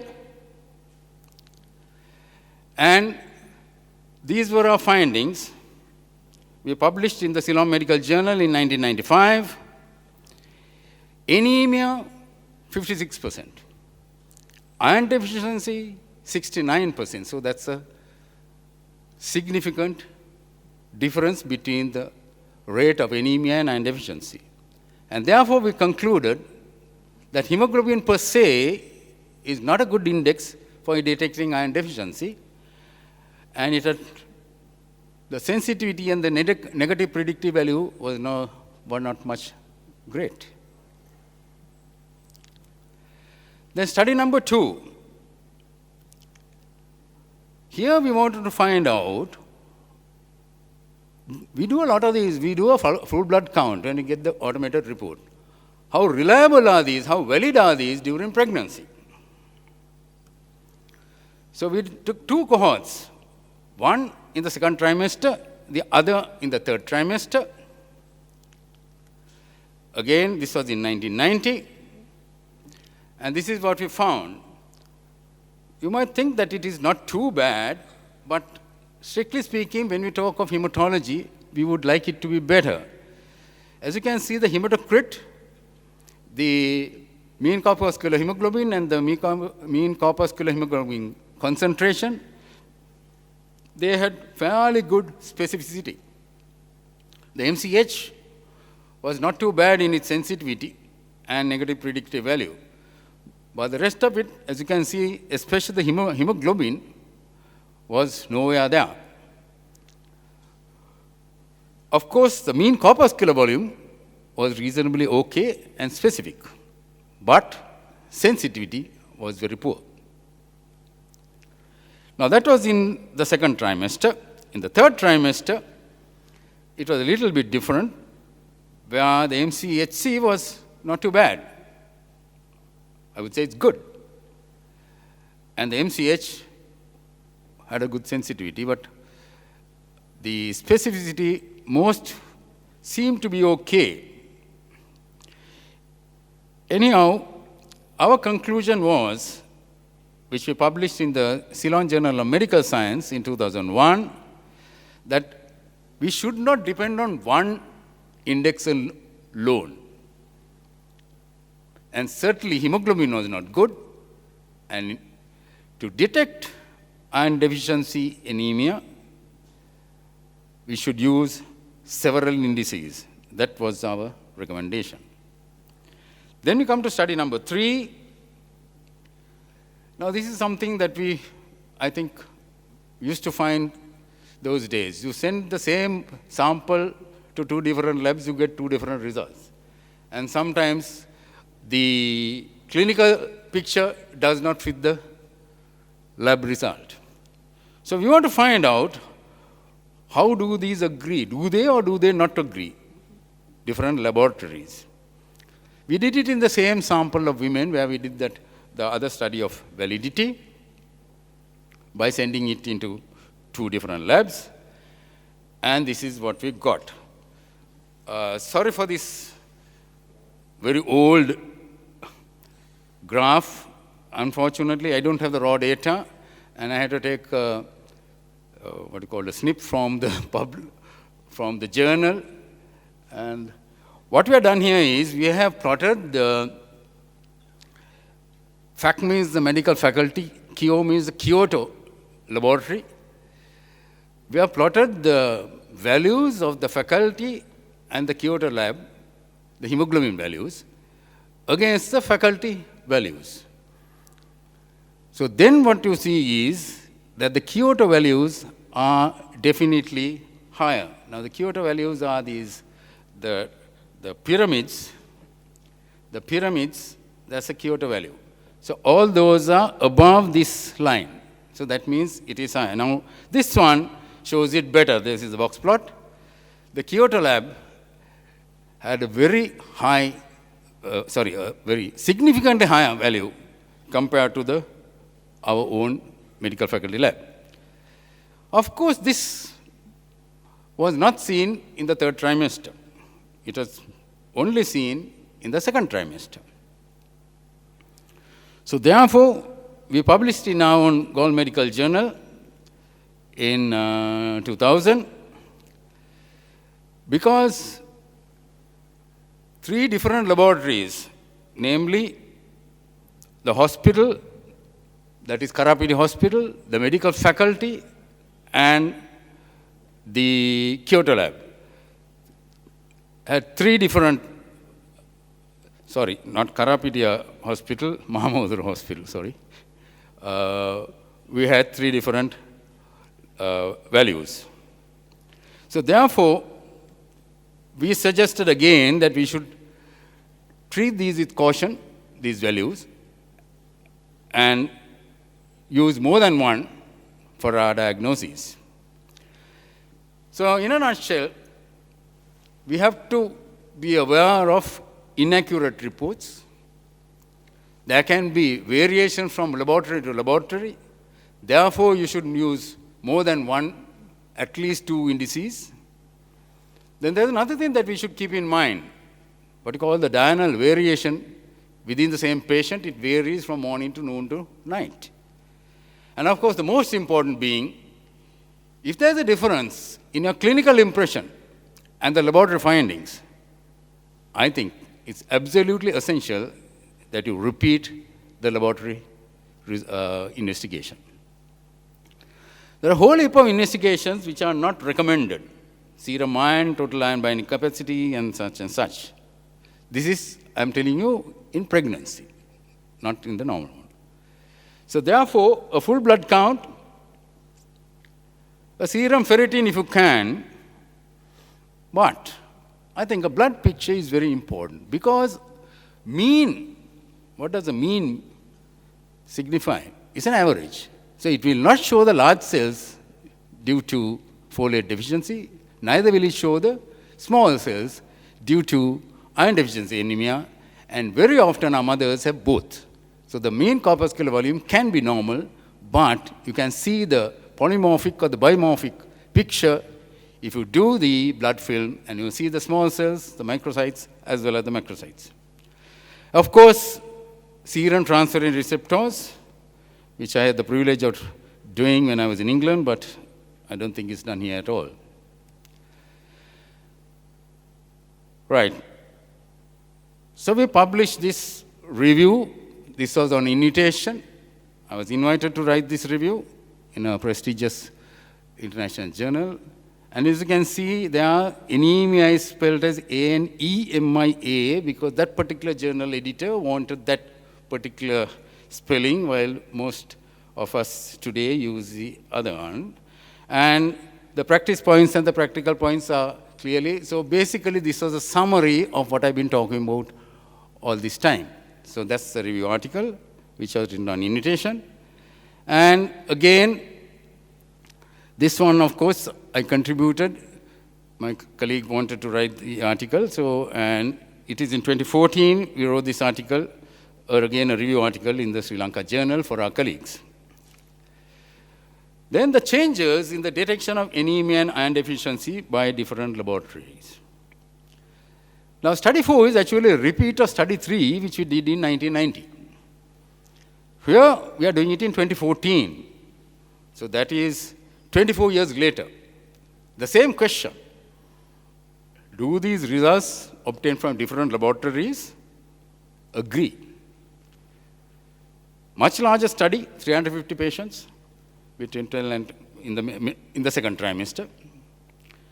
And this is what we found. Now here we had this Durden's Hospital Laboratory and the Mahamudura Hospital Laboratory. Here we calculated what we call the limits of agreement. And the hemoglobin varied from minus 0.91 to plus 0.91. So basically less than 1 gram percentage difference. Hematocrit was not that good. It was minus 3 to plus 2.7. And graphically, this is how you do it. This is as advised by the statisticians who have published this, Allman and Bland. So the limits of agreement actually reflect 1.96 standard deviations above and below the mean.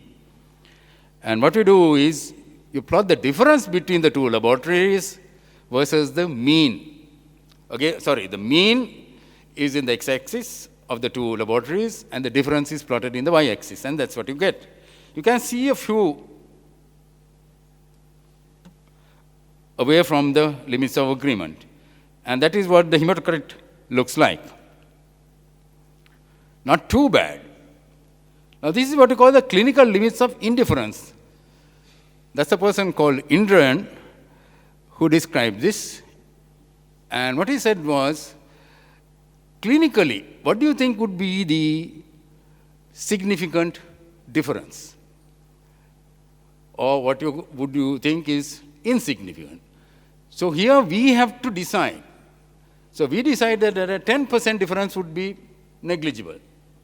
So we set the limits of what we call indifference. So 10% above and below, and that is what we get. For hemoglobin, again, not too bad. And this is hematocrit, again, not too bad. So we concluded that the limits of agreement and the clinical limits of indifference between the hemoglobin as well as the hematocrit values obtained from two different laboratories was satisfactory. Why? Because individual differences of more than 10% were seen only in 6.6, which we thought was not too bad.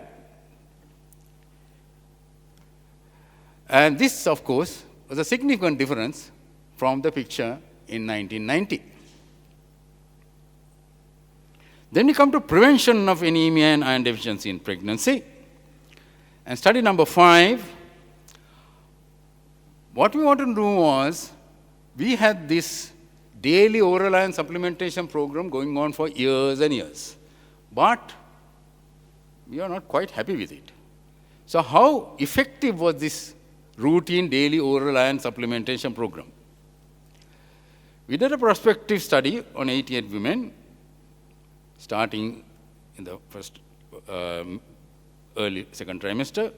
This was in 1990, and the traditional definition of anemia and iron deficiency was used, hemoglobin 110, serum ferritin 12. And what did we find? It was not that good. Suboptimal is an elegant way of saying bad. Because these women take the iron and the calcium together after dinner, full of vegetables and rice, and even the estate workers, they take it with plain tea. All of this is well known to cause reduced absorption. And why is that? I'm afraid we had to take the responsibility because medical officers advised them to take it like that. So we published our opinion in several articles, both nationally as well as internationally, criticizing this and saying, why should we take it, this iron, and how should we be taking it? In fact, I had this joke when the woman comes and says that she took it in at night after dinner, I said, why do you want to trouble your tummy so much? Why don't you get up in the morning and put that tablet into the commode and flush it? It's as good as taking it after dinner, because it just goes down without getting absorbed. Anyway, what are the changes in the strategies adopted to prevent anemia and iron deficiency during pregnancy? Now, this, I think, is the main game changer. When you take a tablet of iron orally, tablet or capsule or whatever, it saturates the mucosal cell, and thereafter, no more iron will be absorbed for quite some time till that cell is destroyed and replaced by another one.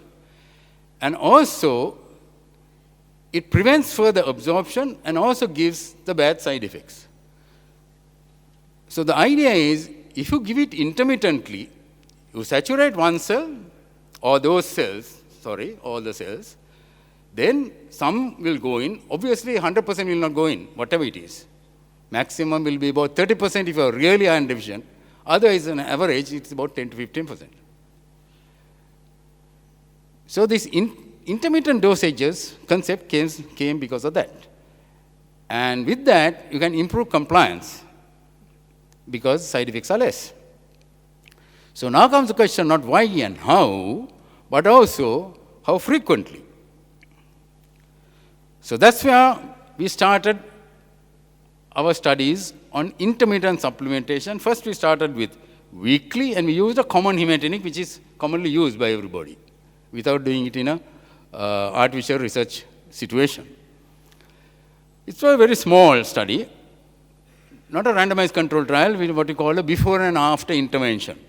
Not a very valid scientific tool, but certainly gives you some idea of what is going on. It was done in 1994, and the same diagnostic criteria were used for iron deficiency as well as anemia. And what did we find? There was excellent compliance, no side effects, but it was inadequate. And that was published in our Sri Lanka journal in 1996. Then we did a little bit better, or shall we say we tried to be a bit better, gave it 3 times a week. Similar study, before and after intervention. Same diagnostic criteria, again in 1994. And we published this in the Ceylon Journal of Medical Science in 1996. Again, excellent compliance, no side effects, but again, not good enough. Those who are really iron deficient will definitely benefit, yes. But those who have mild iron deficiency, because now those, if you are really truly iron deficient, the intake is higher compared to those who are borderline. Borderline will have about 10 to 15%, but if you are really iron deficient, you may have 30% intake, absorption, sorry. So therefore, those who suffered were the borderline people, not those who were really deficient. They had some beneficial effect, but certainly it was not good enough. But the proper way to do it is to do a randomized control trial. So that's what we did. Weekly, thrice weekly, or daily. Again, we used a common hematinic that women use. We didn't use the prescribed dose.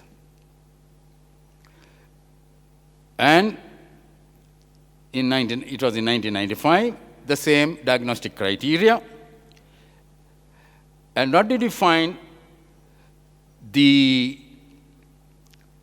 After the intervention, there were more women having iron deficiency, although there was no difference in the anemics. And this was highly significant. 6 became 19. 7 became 18, but not significant, but again, 18 is 18. Risk of developing iron deficiency anemia 15 times greater and highly significant. Thrice weekly is 3 times greater, but not significant. Risk of developing, this is risk of developing iron deficiency, anemia. This is risk of developing iron deficiency, 18 times higher, with once a week, and thrice a week, 10 times higher. Both are highly significant. So therefore, we concluded that this intermittent supplementation is inappropriate in our communities where we have a fairly high prevalence of iron deficiency and iron deficiency anemia. So that is again published in the Ceylon Medical Journal in 2001. However, still we get these reports, and this Cochrane review still continues to say that it is as effective and as daily and has less adverse effects. But there is a big problem in this review, and I'll come to that in a little while. And that's where I had the privilege to be invited to participate in this, be a member rather, of this nutrition guidance, we call it NUGAG, Nutrition Guidance Expert Advisory Group. And of course, we were tasked with developing several guidelines. I think we developed some 11 or 12 or something like that. I'll be presenting 4 which are relevant for our discussion today. First is intermittent iron and folic acid supplementation in menstruating women. That is, all women of reproductive age, that is not from womb to tomb, but from menarche to menopause. Now, you give 3 months on and then 3 months off. Now, this was advised by us in 2011. And happy to note, I'm told that, well, I don't know, maybe in the other schools as well, but in Sangamita College, it is being implemented, and the school children are being given this during their school term. So I'm very happy to see that our recommendations have come down the line and are being implemented even in GALLE. However, anytime you are diagnosed to have anemia, then it's a different story. Then you have to give the correct dose. Then daily iron and folic acid supplementation in pregnant women. This is what we have been doing in Sri Lanka for, I don't know, from the time I was a medical student, long years ago, 1972. So, and it's still relevant. But it is where it is a significantly high or major public health problem, more than 40%. That is the recommendation, right? In which case, the 60 milligrams should be given daily. Otherwise, you can reduce it to 30 milligrams. Rest of it is the same. That is what, and of course, again, if you are anemic, you double it.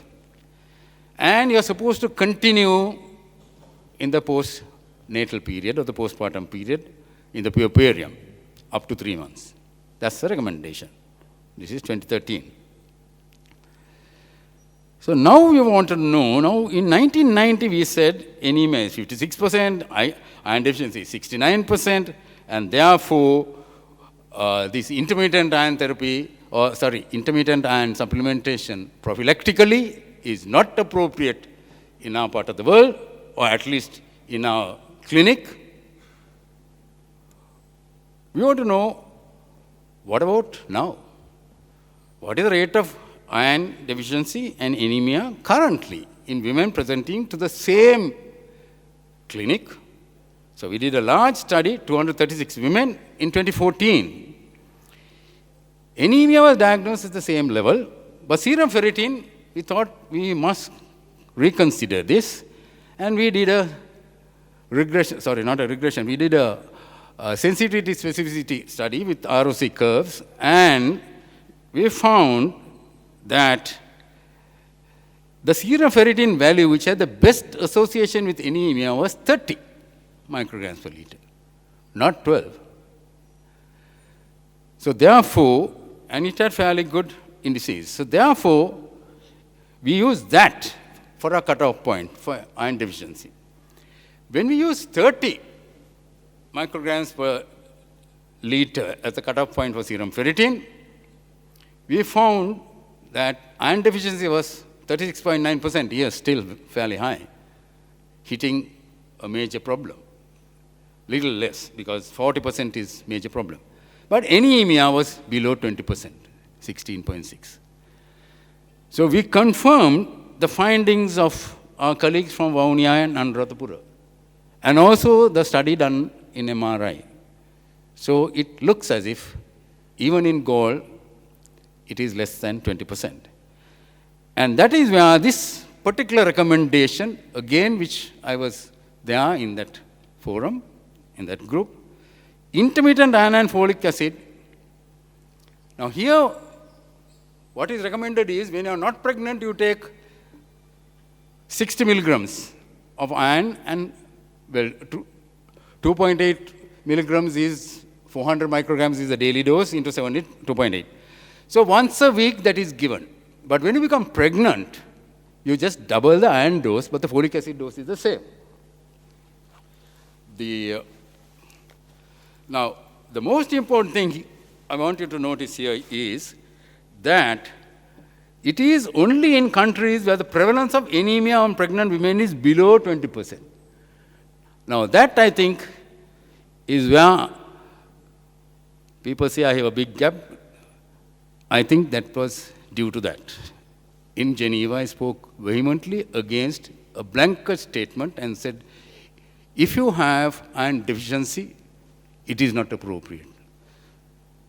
And mind you, it should be where you have the facilities to do your hemoglobins before you start your antenatal care. Haphazardly, if you give weekly iron, you're going to get into trouble. So it's only in communities where iron deficiency is probably low. And how do you know iron deficiency is low? Because anemia is low. So we come to the last study. We did a proper randomized control trial, 120 milligrams versus the daily 60 milligrams. It was a large study with 149 and 143. In 2015, there we defined hemoglobin again at 110, but iron deficiency at 30. And what we did was, we took only those who are non-anemic for this study. These are non-anemic women. So what happened? The serum ferritin levels, there were 15 in the daily group and 13 in the weekly group,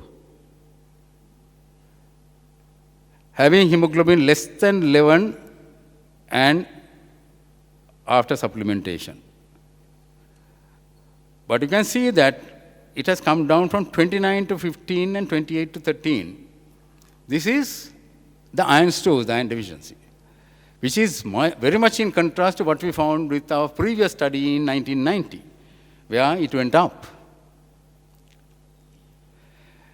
And then, if you look at the hemoglobin,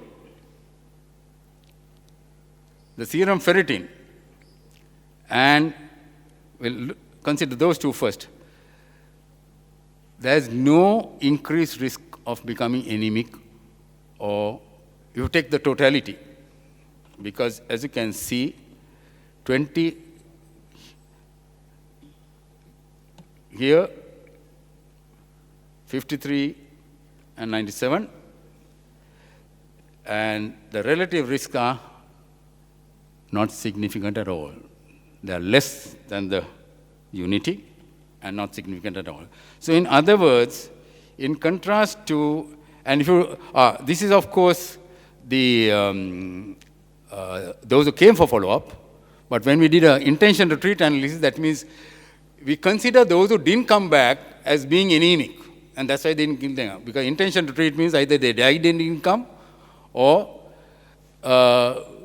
we give them the worst outcome. So in spite of them being given the worst outcome, if still the benefit is shown, then definitely your intervention is effective. That's what it means. Of course, the side effect was nausea, which was much more in the daily group compared to the weekly group.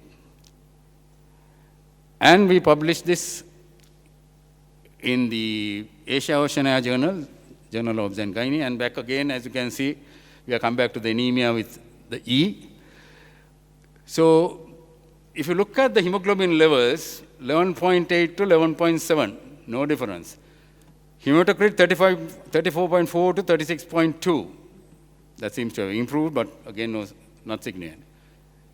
Serum ferritin has come down, yes. In pregnancy, there is a tendency for it to come down, but it's not significant. And then still, it is well above the 30. So we concluded that in non-anemic pregnant women, you don't have to give them daily iron. Weekly iron is adequate. In this particular clinic where we did this study, and it is effective in preventing anemia and iron deficiency in the third trimester. So that is totally different from what we found in 1990. So as you can see, there have been dramatic changes over the years. So I would like to conclude with what does all this mean, this research? It has to have some meaning. The detection of anemia and iron deficiency during pregnancy is not straightforward, and hematological indices during pregnancy need to be interpreted with caution. That's a blanket statement applicable anywhere in the world. Poor compliance and unsatisfactory methods of ingestion of the daily iron supplement could contribute to pregnant women still continuing to be anemic at term. And there, I think, it is wrong advice and counseling of the caregivers. So first, we have to educate the caregivers as to how the iron should be given, why it should be given, and when it should be given. Once that is done, I think we have won the battle. Unfortunately, that is not that easy to educate the health caregivers, because it is said changing or implementing a new thing is difficult, but changing a bad practice is even more difficult. The hematological indices from different labs, it are not so good those days. Today is much better. Dramatic improvement. The rates of anemia and iron deficiency in pregnant women have dramatically decreased. Anemia to less than 20% and iron deficiency to less than 40%. So it has been shown in our study was a hospital-based, clinic-based study. The other two studies were a little more community-based, Vaunia and Anuradhapura, and then that national study done by the researchers from the MRI. All suggest that it is less than 20%, at least in certain areas. But even in that MRI study, in the Municipal Council of Colombo, it was 29%. So in communities where it is less than 20% of anemia, weekly supplements should be adequate. And although such a program was not appropriate in the academic unit clinic in 1990, it appears to be appropriate today. I wish to thank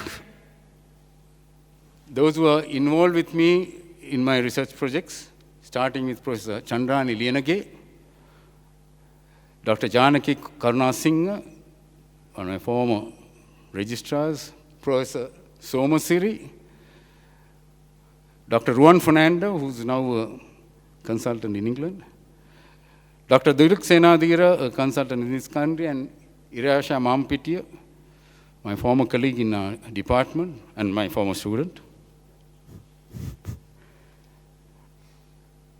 Then all the support staff, the patients who contributed to these research projects, and my wife and 3 sons, who tolerated me. Sorry, I'm not crying, I'm laughing. Who tolerated my antics, and sitting with my computer from morning till night. And of course, the GALLE Medical Association,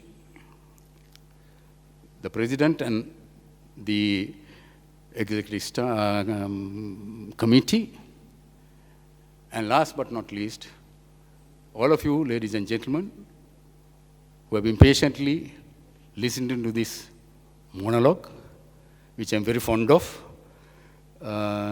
and it has been a pleasure to come back to GALLE for this, my last oration in my career. Thank you.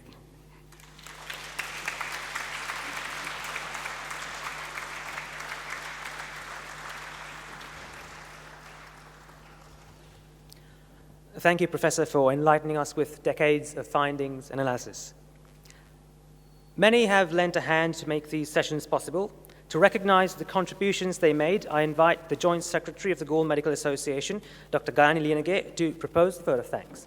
The Chief Guest, Senior Professor Ananda Jayawardena, Executive Committee, past presidents, and the members of the GALLE Medical Association, GMA Orator for the year 2020, Emeritus Professor Malik Gunawardena, invited guests, students, ladies and gentlemen. On behalf of the GALLE Medical Association, it is my pleasure to propose the vote of thanks at the inauguration ceremony of the 79th academic sessions. The Chief Guest, Senior Professor Ananda Jayawardena, we wish to express our profound gratitude to you, sir, for sparing your valuable time to address us on this evening. Thank you very much, sir, for enlightening us on a timely topic.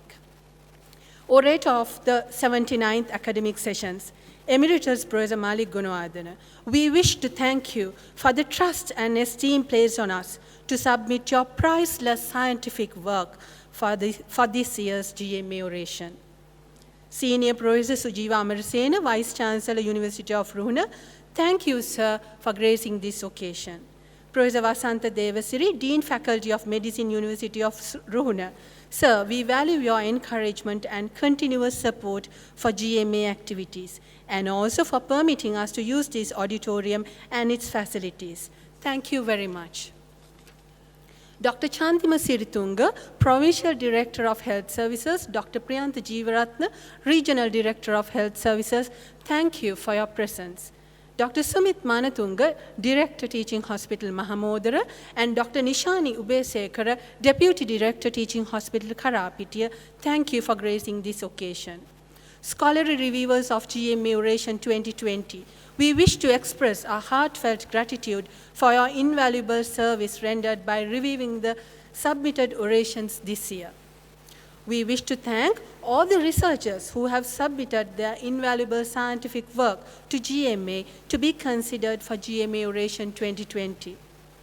We are very grateful to all the resource persons at the pre-Congress workshop on non-accidental injuries, which was successfully held on 18 September 2020 in collaboration with Sri Lanka College of Pediatricians.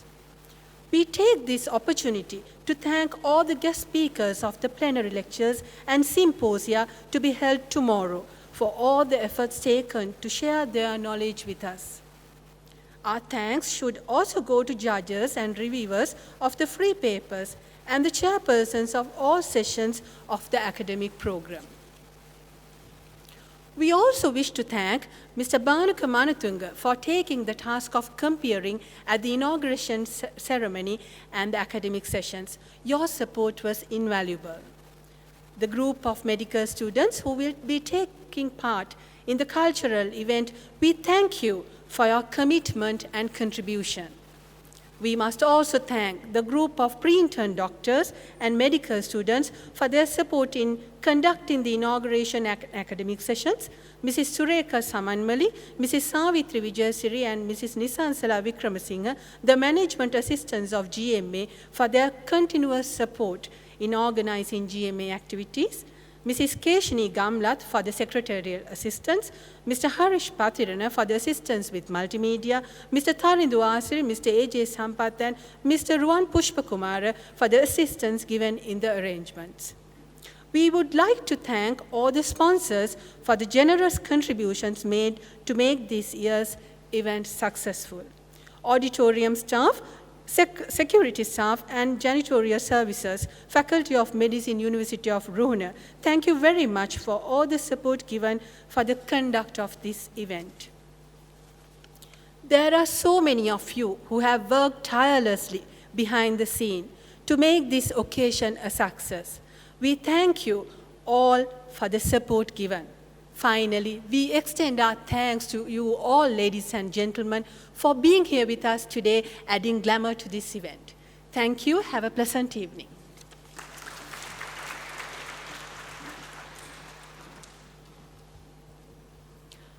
Thank you, Dr. Linagay.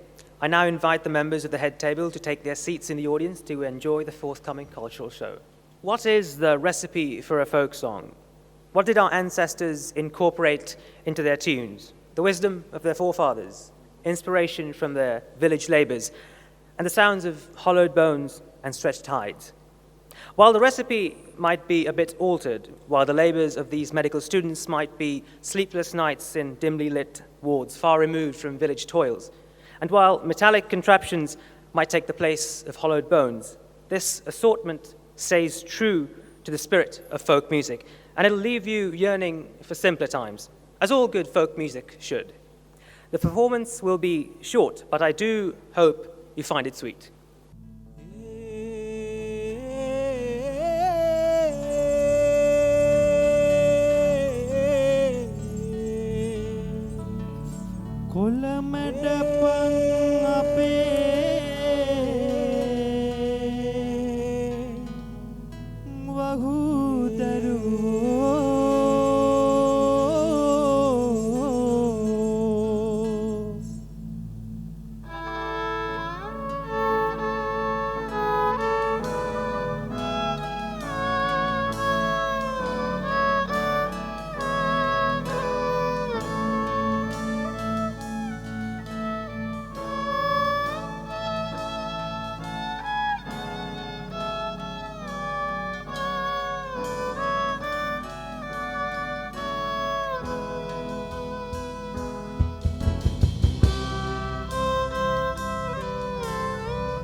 පල්ලේ තිබෙයි යල එයගේ පිටයි සසඳ සසඳ දිය මතු පිට තිබෙයි කොළ දිය මතු පිට තිබෙයි කොළ ගලිලි හජයි රසට පිණි බබා මෝරණ ගැකුළු මල මස්තකයින්ට මුතු කුඩේ කිනෙලුම් මල රඟෙන තන මස්තකයින්ට මුතු කුඩේ කිනෙලුම් මල සතිය සගව්වට රෝදය කෙරගෙනවා සසඳ සසඳ අපි මහපාරේ යනවා සතිය සගව්වට රෝදය කෙරගෙනවා සසඳ සසඳ අපි මහපාරේ යනවා සතිය සගව්වට රෝදය කෙරගෙනවා සසඳ සසඳ අපි මහපාරේ යනවා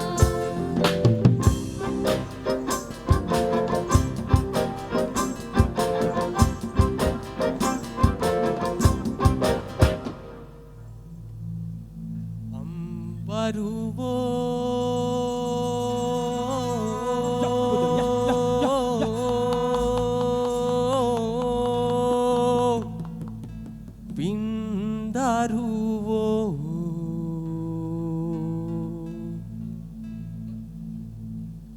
දැන් පඹරේ මහ කුඹුරේ දිය පැන්දා බිම්හියට දහට බානක් පැන්දා රන් ගොය මේ ගිරිවදුලෙන් නිලියන්නා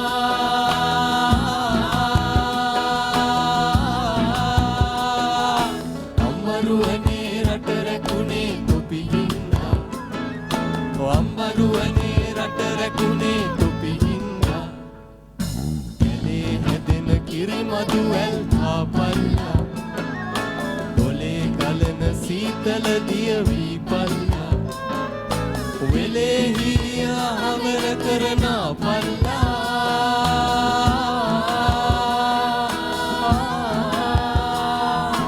යලේ කන්න ගොඩ දමලා දී පල්ලා යලේ කන්න ගොඩ දමලා දී පල්ලා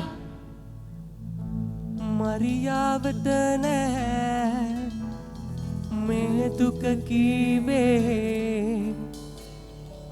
වැල්ලේ හැදුවද මරුවැල් පන්නේ මුහුදු නොයාමං නුබව රකින්නේ